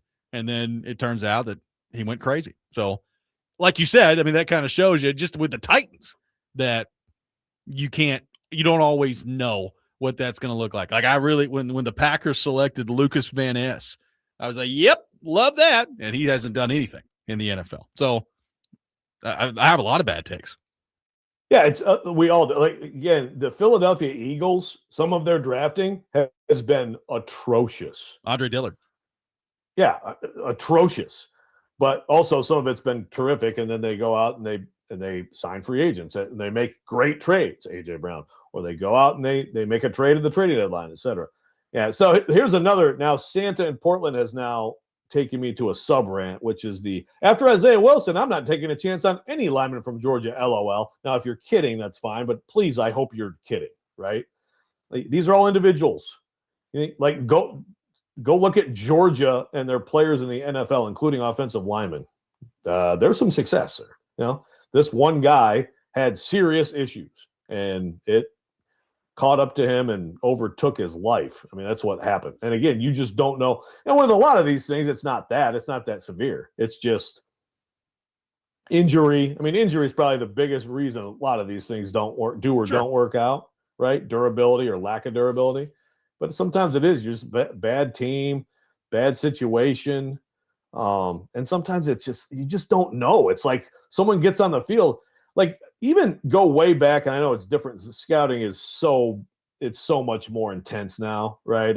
From every aspect. Like Javon Kirsch, like he was a very good player at Florida. For people who were of a certain age, you remember at Florida, like it was like, oh yeah, that guy's gonna be an NFL player. Like no one thought he came in here and was like, who is this guy? How could he be this dominant right away? Like you just don't. People didn't expect that. It happens both ways all the time. I would like to say I first guessed Anthony Richardson. I'm going to take a victory lap on that one. I was like, don't do that. Do not draft Anthony Richardson that high. Yeah, no, that was good. That was good. I'm trying to remember. I think there was someone who was an especially good evaluator of talent who thought he was going to be amazing. I forget who it was though. Yeah. Who was that? I forget. 615-737-1025 is our phone number. Charles Robinson, our expert, will be with us coming up next. Robby and Rexrode, 1025 The Game.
Robby and Rexrode, presented by Green Ventures Landscaping for homes and businesses that want to stand out, not blend in. Visit greenventureslandscaping.com. Robbie Stanley, Joe Rexrode, Ian Safar here with you on this Thursday morning. We head to our phone line, driven by WilsonCountyHyundai.com, and welcome in our friend Charles Robinson from Yahoo Sports to the program. Charles, good morning. How are you?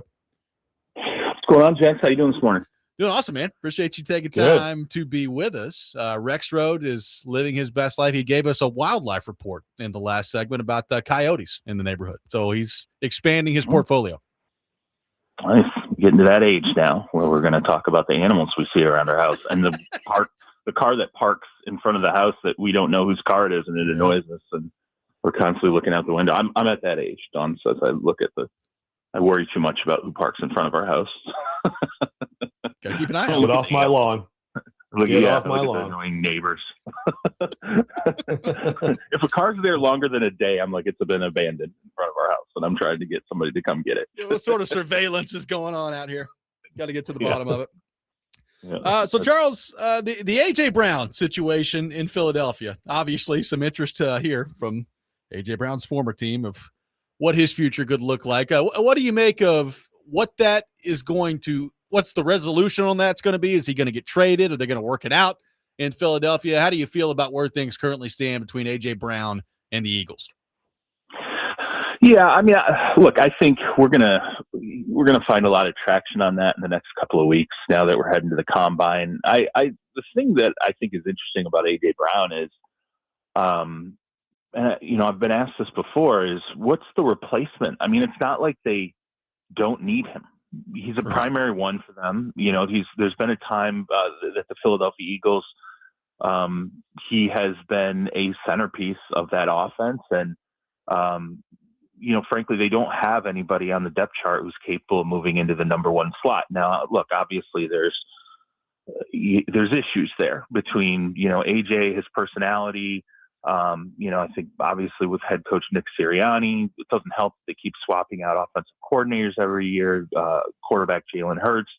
So I think there's a couple of different factors here. It's number one, what ultimately do you think you can get for him in trade? And maybe that's, I think for Howie, he'd be looking for a couple of draft picks, bare minimum. It's arguable. I don't know, you're probably looking at like a third in terms of what his value is, like a third and then maybe another middle round pick. It also depends who comes to the table for him, but I would think maybe a third and a fourth, maybe a third and a fifth, maybe a fifth that can graduate to a fourth. Maybe you can, if you really, really push it and there are a lot of suitors, you can get a third that can graduate depending on what his production is next season or maybe where your team goes. But I think he's probably a third and a fifth type of guy. I don't know that the Eagles feel like right now they're early in the process, and I think it's going to be a pretty deep wide receiver draft in terms of, first round type of candidates. I don't know that the Eagles feel like there's a replacement. That's obvious for an AJ Brown right now. And we'll find out in the combine, especially once teams start meeting with agents, you're going to find out whether or not there are going to be other wide receivers that are potentially available on the trade market. You're going to find out, whether they feel like there's somebody who they could draft and step in and play a role pretty immediately. But right now, I feel like it's still up in the air. I think there's just a lot of conversations that need to be had. And I haven't gotten a sense, I spoke to somebody from the Eagles about a week ago, and I did not get the sense that there was this rush to just get him off the roster as soon as possible. But, Howie Roseman will definitely listen. And, if he feels like there's a solid alternative there to AJ and they can move him, I think that's something that definitely we'll start to hear the traction on probably in the next week to 10 days. So Charles, we were complaining this week, as we often do, about many things, but the Wednesday, Thursday, the Australia situation, next year with the NFL, and as Robbie pointed out, just the fact that you have these two great teams in a division who are having one of them's having a home game in Australia just seems like a terrible idea. Let me just ask you a big picture. We all know this, obviously the NFL is trying to go everywhere, but like, what is the end game here in terms of, or maybe it's not the end game, but what's the next step in all this stuff? Like, how close are we to the possibility of teams that are actually in this league that are in another country? Well, first off, I'd say Australia. This is very experimental. Like, of all the international games, this is the one that I could see not surviving it. Like, let's see what this looks like, because it's ridiculous. It's such a massive time change, obviously, for, even though the Rams and the 49ers are on the West Coast, you're talking about a significant time change in terms of just the travel, what it takes. I mean, if you talk to teams about, this kind of distance, like you ask, like, what does this look like? They'll tell you, like, okay, you got to get there as early as physically possible prior to the game. You'd love to be there. If you could, if you play, let's say, a Thursday night game prior, or if it's opening, and I'm talking about like years past, when you talk about, okay, what's it like if you want to go play in China? What's it like if you want to play in Australia? They tell you, like, it's got to be to start the season, because you got to get there as early as you possibly can. And then you've got to have a bye week afterward, or, there's such an expansive time that, it's going to disrupt physically how your players probably play in that game, and then how they play when you come back, because you have the entire, time change when you come back and reacclimating. And it's kind of, at least, the conversations I can recall having the last couple of years, it was always this, like, you're looking at potentially disrupting your team physically for maybe 3 weeks, maybe a month, because guys are, especially when there's a massive time change like this. I mean, teams will tell you, they've done studies on this, like, players play slower, and it happens when they come back. There's just sometimes a lethargy that's involved. And so it's like, how can you sports science your way out of this? Like, what can you do from a sports science standpoint to try and protect from this? So I still think the Australia game is really, it's just a test. I think they're going to see what this looks like. And I think if it's horrific, or you have, both of these organizations saying, like, look, this is just untenable, I could see this being kind of a one-shot deal for the NFL, unless they can find a really creative way around it. In terms of, like, what they're trying to achieve here, I think when Robert Kraft comes out, and this was a few weeks back, and he says, what was the phrase he used? We're going to push like the Dickens to, expand into overseas markets. I think Kraft said what the reality is, what owners are talking about right now. And he talked about it through the prism of the salary cap. And he said, and I'm paraphrasing here, but he basically said, look, we want the salary cap to keep going up and up and up. The players have to basically be our partner in that. And what that means is we need this 18th game in the regular season. The reason we need that 18th game is because we need every single NFL team to play an international game every year. So you have, 16 international games. Well, that's your 33rd team right there. That's your, you ask if there's going to be a team that plays overseas. Yeah, all of them. But they'll create another NFL team in the aggregate in these overseas games. There will be certain staple markets, the UK, I think Germany, Western European locations will definitely be what they consider to be their bread and butter, but they'll lean into, where can we get additional television contracts? Where can we get additional revenue streams overseas? And I think one of the things that Kraft was getting at, and at least this is what I felt when I listened to him, was I think they're starting to wonder, NFL owners are, how much more can we squeeze out of the U.S. domestic market? Like, how much more money can we really get out of television contracts in the U.S. and, all these other, the ancillary gambling revenue streams and the merchandising and all this. Like, I think they feel like, what happens if we get a little toppy and we start to see revenue production or increases in revenue year after year? What if that starts to slow down? Well, we have to go elsewhere to get that money. You know what? Hold on. You know what they can do is not be greedy a-holes.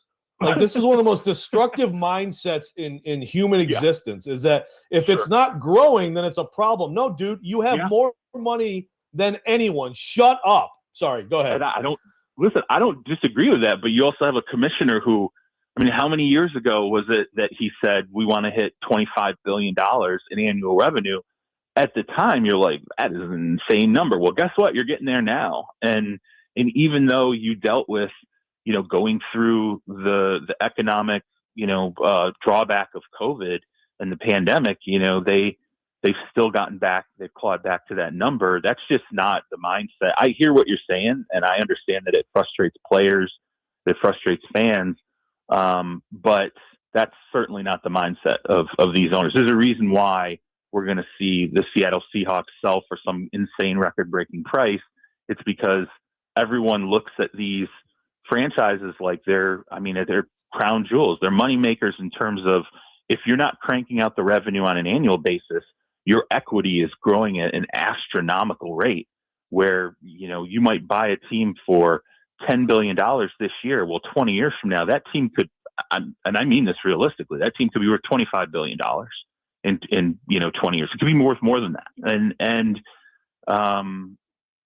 But I also think that you have owners who are sitting there staring at, okay, what's a quarterback make now in the NFL? What's a wide receiver make? Now we have, it used to be, there were three prime positions, quarterback, left tackle, and corner. That's all we pay. That's not true anymore. I mean, they pay almost the entire, there's guys up and down the roster who get paid now, and a good quarterback is going to cost you $50 million plus every single year now. A good a top end wide receiver is going to cost you $30 million, $35 million plus every single season. So I think they're also saying we have to be able to support, as revenue grows, the salary cap grows. Well, we don't want this, players don't want the salary cap to stagnate. Okay, well then you need to have an 18th game. You need to have a fan base and and television contracts that open in other international markets. And they've been obsessed for, I'm talking decades, with the international success of like the EPL, the English Premier League. They've been looking at these, soccer franchises and saying, look, they have fan bases. They're worldwide. They are truly a worldwide sport. That's where we want to get. And that's really what a lot of this push is. I remember talking to Jerry Jones about China, I don't even remember how long ago that conversation had. 10 years ago, 15 years ago. And, that's something they were already thinking about, just because of the sheer numbers of the people in China, because of what China did for the NBA. Well, we're trying to achieve all these things and figure out how to grow financially the pie. And I'm just telling you, and I don't think it gets talked about enough. I do think there is some concern in the league about how much more money can we really get out of the continental, U.S. states. We have to go beyond North America, and we really need to start maxing out, what our bottom line is in South America and Central America and, in Europe. And I think Australia is ultimately dubious, but you asked, and I think there's a suggestion that there's some stupidity in really trying to push two teams that are going to play a divisional game that should be playoff teams, where this is going to matter. And it's probably going to matter in January of, 2027. To play this game is a little bit absurd, but this just shows the lengths that they're starting to push this. So on the Kenneth Walker front, Charles, Schefter put it out, I think earlier this week, that the Seahawks are unlikely to use their tag on him. That doesn't necessarily mean that he's going to hit free agency. So what do you think happens with Kenneth Walker and Seattle? Do you think he actually makes it to free agency? Well, I can tell you they definitely want to keep him. There's no question about that. But I also think there's some of the appetite to keep him is what ultimately do we feel like his market is going to be. And so I think, look, the tag, we have a $14 million tag. I think most teams are looking at, especially with a running back who, frankly, a year ago, prior to the 2025 season, the complaint inside the franchise was, look, we just need this guy to be available to us over the course of a season. Every single game, we need his health to be there. You don't want to pay that guy after at least, not you don't want to treat him like he's Saquon Barkley after one season, right? I mean, and let's be realistic. I mean, the Seattle Seahawks, they figured out their running game. It took them half the season to really get to the point where they're cranking. And you also have, Charbonnet there, who's, he's going to come back eventually. Obviously, there's injury that impacts that situation. But, I think there's going to be some hang on, sorry about that. I got somebody trying to hit me right now. Do I think there's going to be some interest in Kenneth Walker? I think there's going to be, modest interest. I think, Breece Hall. I will say this, man. It's a deep running back market. If you need a running back, there's going to be a number of guys that are going to be available. I think, and that's good because I don't think it's a great running back class in terms of the NFL draft. But I think basically what you'll see is they're going to go to the combine. They're going to talk to Kenneth Walker's agent, and Kenneth Walker's agent's going to shop them around. They're going to find out what kind of money is available there. And then, if he wants to return to the Seahawks, they'll probably try to find a middle ground. And the Seahawks absolutely, I think, are open to that. I think they're like, look, find your best deal. If we could land on a contract where it's, 3 years and we're guaranteeing you, $24 million, I think they would be happy to get that done. But ultimately it'll be, really what Kenneth Walker's agent finds the opportunity is elsewhere. And again, because it's a deep class, I think the Seahawks they're assuming there's going to be a little more headwinds for Kenneth Walker in terms of finding the deal that they're looking for, just because of the fact that there's a number of running backs out there that are going to be attracted to teams. I mean, like Breece Hall, even with his injury history, and that's another thing too. Like Kenneth's got an injury history, Breece Hall's got an injury history. That's going to impact, I think, some of that interest. Like, hey, we've got other options, and also, do we know we're going to be able to keep you healthy for more than a season at a time? So if the Titans are interested, and they were to belly up with an offer that, Seattle sits there and says, look, we're not giving you $30 million guaranteed. That's not going to happen. I think that would nose out Seattle. It all depends on what the guaranteed money ultimately looks like. So before, we started talking about these gluttonous, greedy NFL owners, I was actually, which has got me pissed off like more than anything.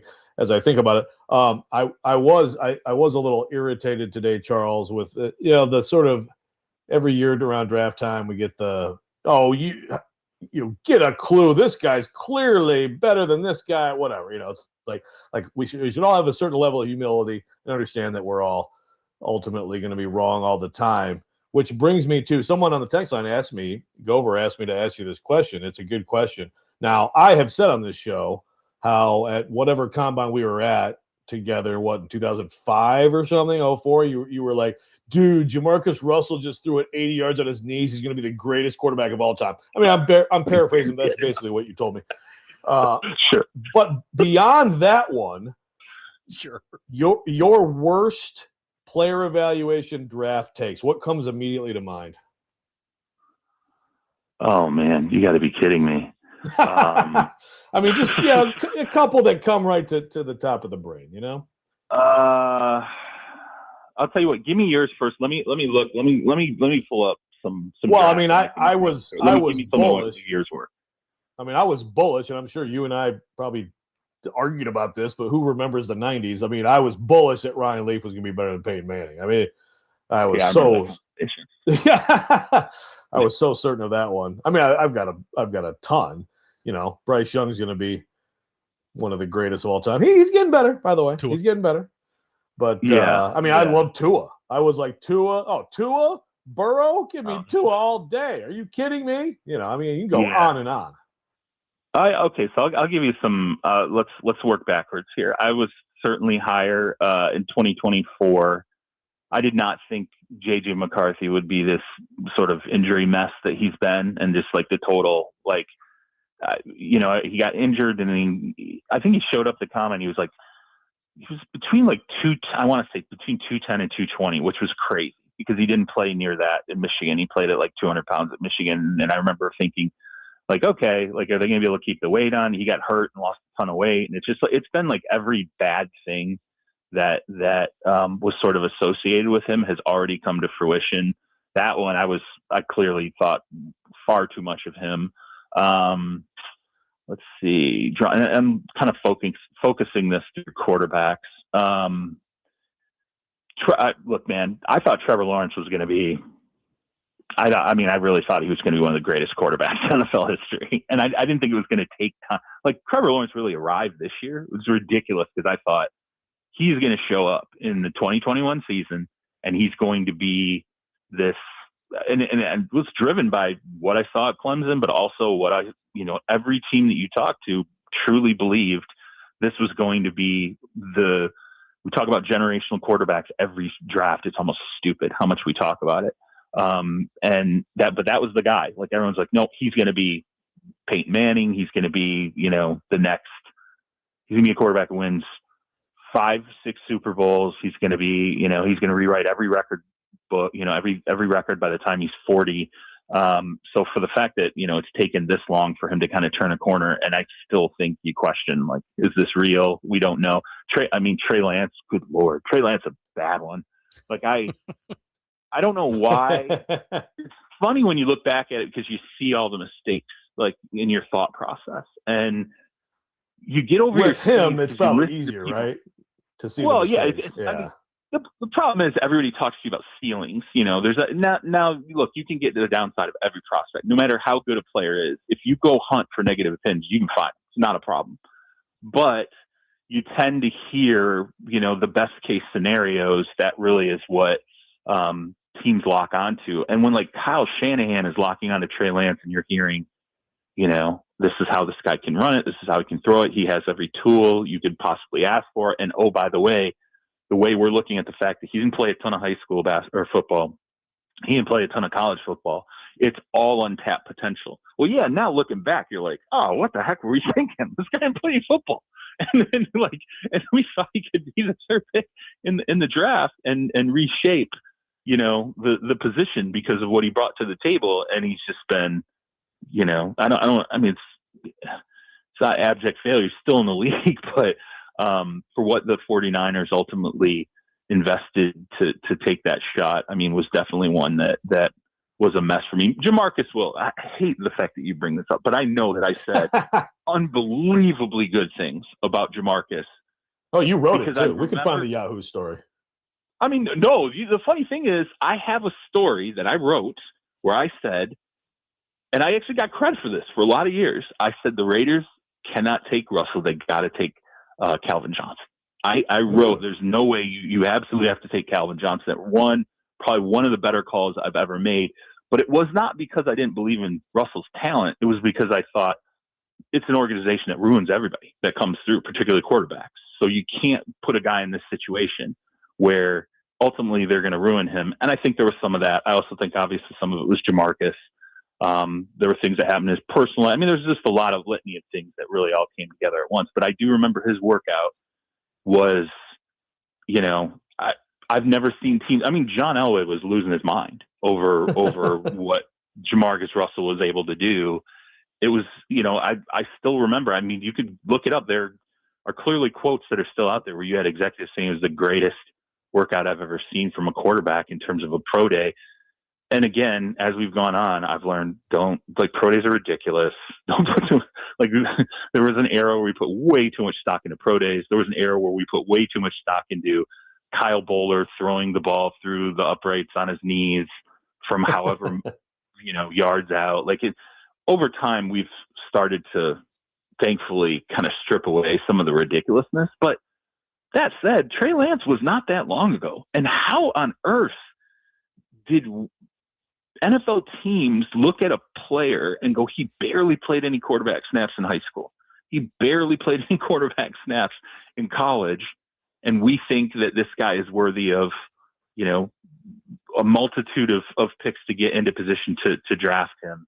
And then some of the smartest people in the league, I was going to say, not only NFL teams, like objectively great organization in San Francisco. Right. Yeah, absolutely. And they're still okay, even after doing that. So, but that just shows you again, and I complain about Kyle Monunga last season. Like all season long, I was complaining to Andrew Siciliano. I'm like, this is stupid. Like, how did teams screw this up so much? And, Andrew's like, well, it's his size. And I'm like, yeah, I get it. It's his size, but watch him play. And then that's just what he looked like when he played at Rutgers.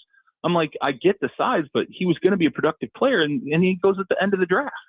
And then you look at, Brock Purdy, even Kyle admitted, like, first off, like, they don't get any credit for it. Like Kyle doesn't like try to take any credit for that pick. He's like, I didn't even know what the guy physically, like in person, I had no idea. He's like, Kyle said he was surprised when Brock Purdy showed up because he was just kind of a bigger guy. His frame was bigger than I thought. Once we had already drafted him, and he showed up in our building, and I'm like, okay, so clearly you really like you had some severe limitations. But then he went later, and he told me about watching.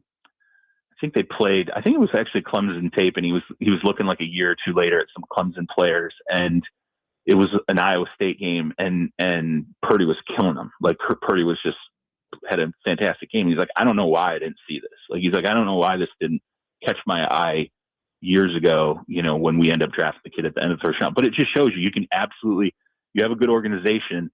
They take a guy who they think is going to be everything, and then they take a guy with the last pick in the draft who they don't expect to be anything. And they're the polar opposites of each other. And the one thing I will say for as long as I've covered this league is that there's so much more art to drafting players than the science has gotten better. And I think analytics has gotten better. And there's certain things that players do in college that they'll carry over. If you're a quarterback, like Sean Payton says, if your quarterback takes sacks in college, you're going to do it in the pros. If your quarterback who turns it over in college, you're going to do it in the pros. If you're running back who fumbles in college, you're going to do it in the pros. If you break tackles, you're going to do it in the pros.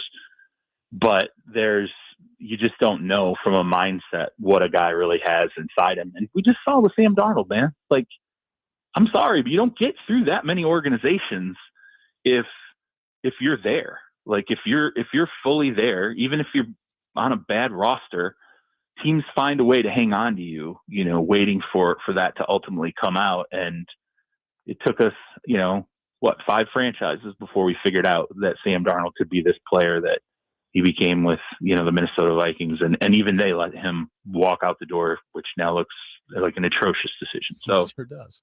Yeah. Great examples of how hard this is. Yeah. I mean, it's like Christmas. It's funny because people are always like, the draft's like Christmas. I'm like, yeah. And like a year later, you hate your guy. Like, what do we do? Like, I'm so happy to open this. And now I'm like, how can we get rid of this as quickly as possible? So it's the fun of the process though. And it's why it will never be, perfected. I mean, look, guys, what was I saying about Tamandre Sweat when I came in? You want to go back to that? Oh yeah. Is it? Like, sure. Me too. I was, yeah. He was great at Texas you and I that both. last year. We were standing there in practice. I remember the two of us were like, "Oh my god, this guy's just gonna wreck like every, wreck offensive fronts." And he and Simmons together and all these things. And then, in application, and a lot goes into it, but in application, things change. And now, I'm sure you guys have had the conversation about like, does it even fit now? Like, what do you do with him? Exactly. That's 100%. That's exactly where we are with him. Charles, awesome stuff as always. Appreciate you taking time to be with us this week, and we'll have you next week to discuss Rexrode's favorite event of the year, the NFL Combine. Looking forward to it. Yeah. I think we lost Charles. Charles? Charles, you okay? Charles, did somebody? Sorry, no, I'm here. I fat cheeked it again. The mute button. Just making sure nobody was out front. Maybe, Got you. Yeah, attacking the dude out front, man. Take it easy. Joe, you gonna be there? You're not gonna be there, right? I know you're not gonna be there. Nah, man. I mean, I'd like. I mean, hanging out with you is my favorite part, but everything else, no, I won't be there. But I'm sorry. You're gonna miss a lot of bad calls I'm about to make in the next week or so. We can get to that next Thursday. Though. That's right. Charles, thank you, sir. Okay, guys. Take care. Charles Robinson from Yahoo Sports with us here on the program every Thursday morning at 8 o'clock. We'll react to what Charles had to say coming up next. Robby and Rexrode, 102.5 The Game.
Robby and Rexrode 102.5 The Game, live from our Busy Bee Plumbing, Heating, and Air Conditioning Game Nashville studios, home of the $99 yearly Beehive membership, where the buzz is always about great service. Appreciate Charles Robinson for being with us in the last segment there. The Kenneth Walker thing's interesting, Joe. I mean, he basically was like, market value is going to be interesting. There's somewhat of an injury history there. Same thing with Breece Hall. How much are these teams going to be willing to pay for these running backs? And he outright said, he's like, if the Titans, with the cap space that they've got, can get to a place with the guaranteed money that they're comfortable going to, that Seattle just looks at it and says, we love Kenneth Walker. We don't know if we love him that much. Then maybe he does make it to free agency. That part of it's going to be very interesting to watch. Yeah, and he would be, obviously heavily pursued. Like Charles said, this is definitely a running back, potentially really loaded running back free agent class to go ahead and get out there and upgrade. And even if you're paying high market, if you've got cap space, certainly like the Titans do, it's a drop in the bucket. The interesting thing that we didn't get to, Charles, that we might get to it with him next week. I'm going over so ESPN.com has come out with this free agent list and the best team fits. Like Matt Bowen put this out there. For example, like Alec Pierce is the number 6 free agent that he's got on the list, and his best team fit is the Titans. So it's like, get Alec Pierce in there. That'll work. I am very fascinated to see what happens with Mike Evans. So, Mike Evans been in Tampa his whole career, and he finally ran into some injury issues this last year that broke that streak he had going of 1,000-yard seasons. I mean, it was a rough year for Mike Evans this past year at 32. The fit that they've got for him here is Buffalo, which would be interesting to see Evans leave Tampa, where he spent his entire career to this point, and he ends up in Buffalo with Josh Allen and the Bills. I mean, there's no doubt Josh Allen, the Bills need help at wide receiver.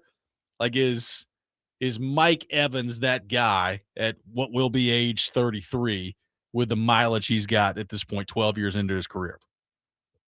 Yeah, that will be really interesting. It'd be so weird to see him somewhere but Tampa. But man, imagine if he can be healthy and he's got some more gas in the tank. I think he's still, even like last year, still look like Mike Evans to me at times. I mean, a full season of him, still a pretty good version of himself with Josh Allen.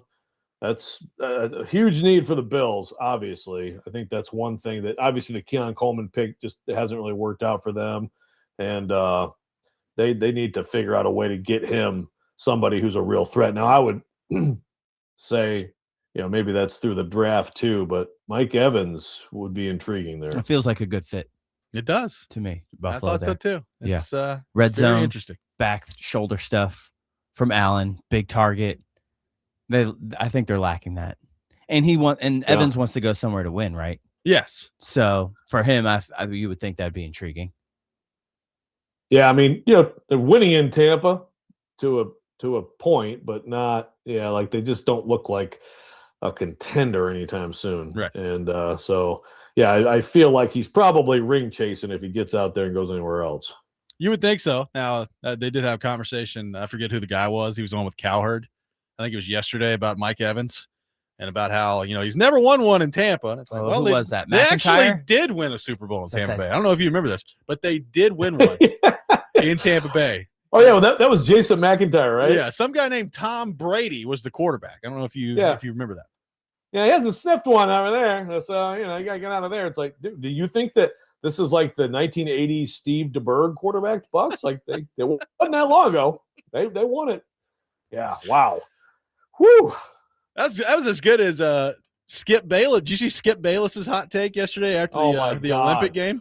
3-on-3 NHL. What do you think? Yeah, 3-on-3 overtime sure would be interesting. NHL, are you listening? It's like, oh, good. That's about on brand.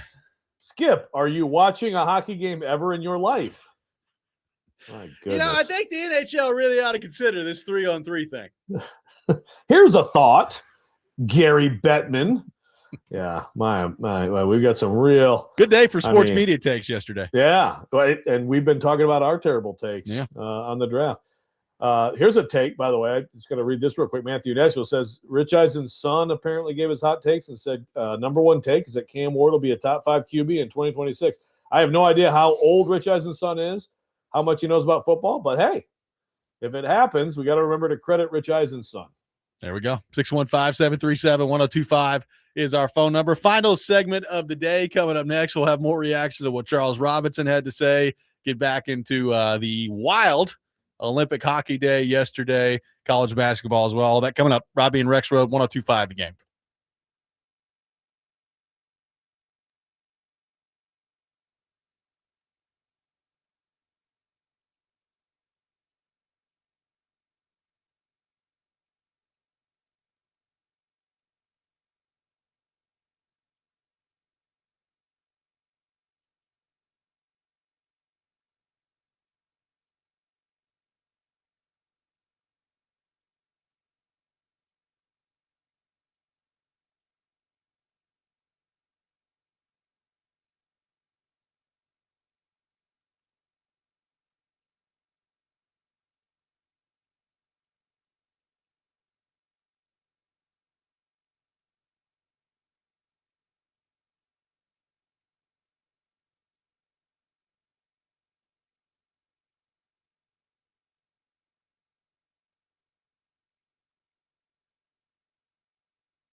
Final segment of the day, Robby and Rexrode, 1025 The Game, taking your thoughts on our phone and text lines, driven by WilsonCountyHyundai.com. 615-737-1025 is our phone number. Joe, a wild day of Olympic hockey yesterday. We had 3 games go to overtime. Canada on the brink. They win it in overtime yesterday against Czechia. USA and Sweden. USA was up 1-0 for the majority of the game. Sweden ties it late. And Quinn Hughes with the game winner for the Americans in overtime, which means it will be Canada and Finland in one semifinal coming up tomorrow, and the United States taking on Slovakia. So the gold medal game dream that we've had of the USA and Canada is still very much alive, but almost removed from us on 2 different fronts yesterday, Rexrode. Pretty wild day on the Olympic hockey front. No doubt. And look, I'm really glad they both pulled it out, frankly. I'm sitting there watching, this Canada game. It's like, man, not only like I was like, this would really suck if we don't get this game, but also it's like, oh, the meltdown in Canada. If this team doesn't get to the semis and loses this game, pretty interesting that, Mitch Marner, I made the joke earlier, like, Toronto, I assume they're celebrating Mitch Marner's name, but, Quinn Hughes and Mitch Marner, both guys who have sort of, had stuff, been questioned in different ways, right? Coming up with those monster plays in the, which I agree with you too, the 3-on-3, it doesn't seem right for that. No. I love it in NHL regular season. And even as we talked about, it's even kind of getting, the possession has become more of a priority. So we have fewer like fun plays in 3-on-3 now in NHL regular season. But it doesn't seem right.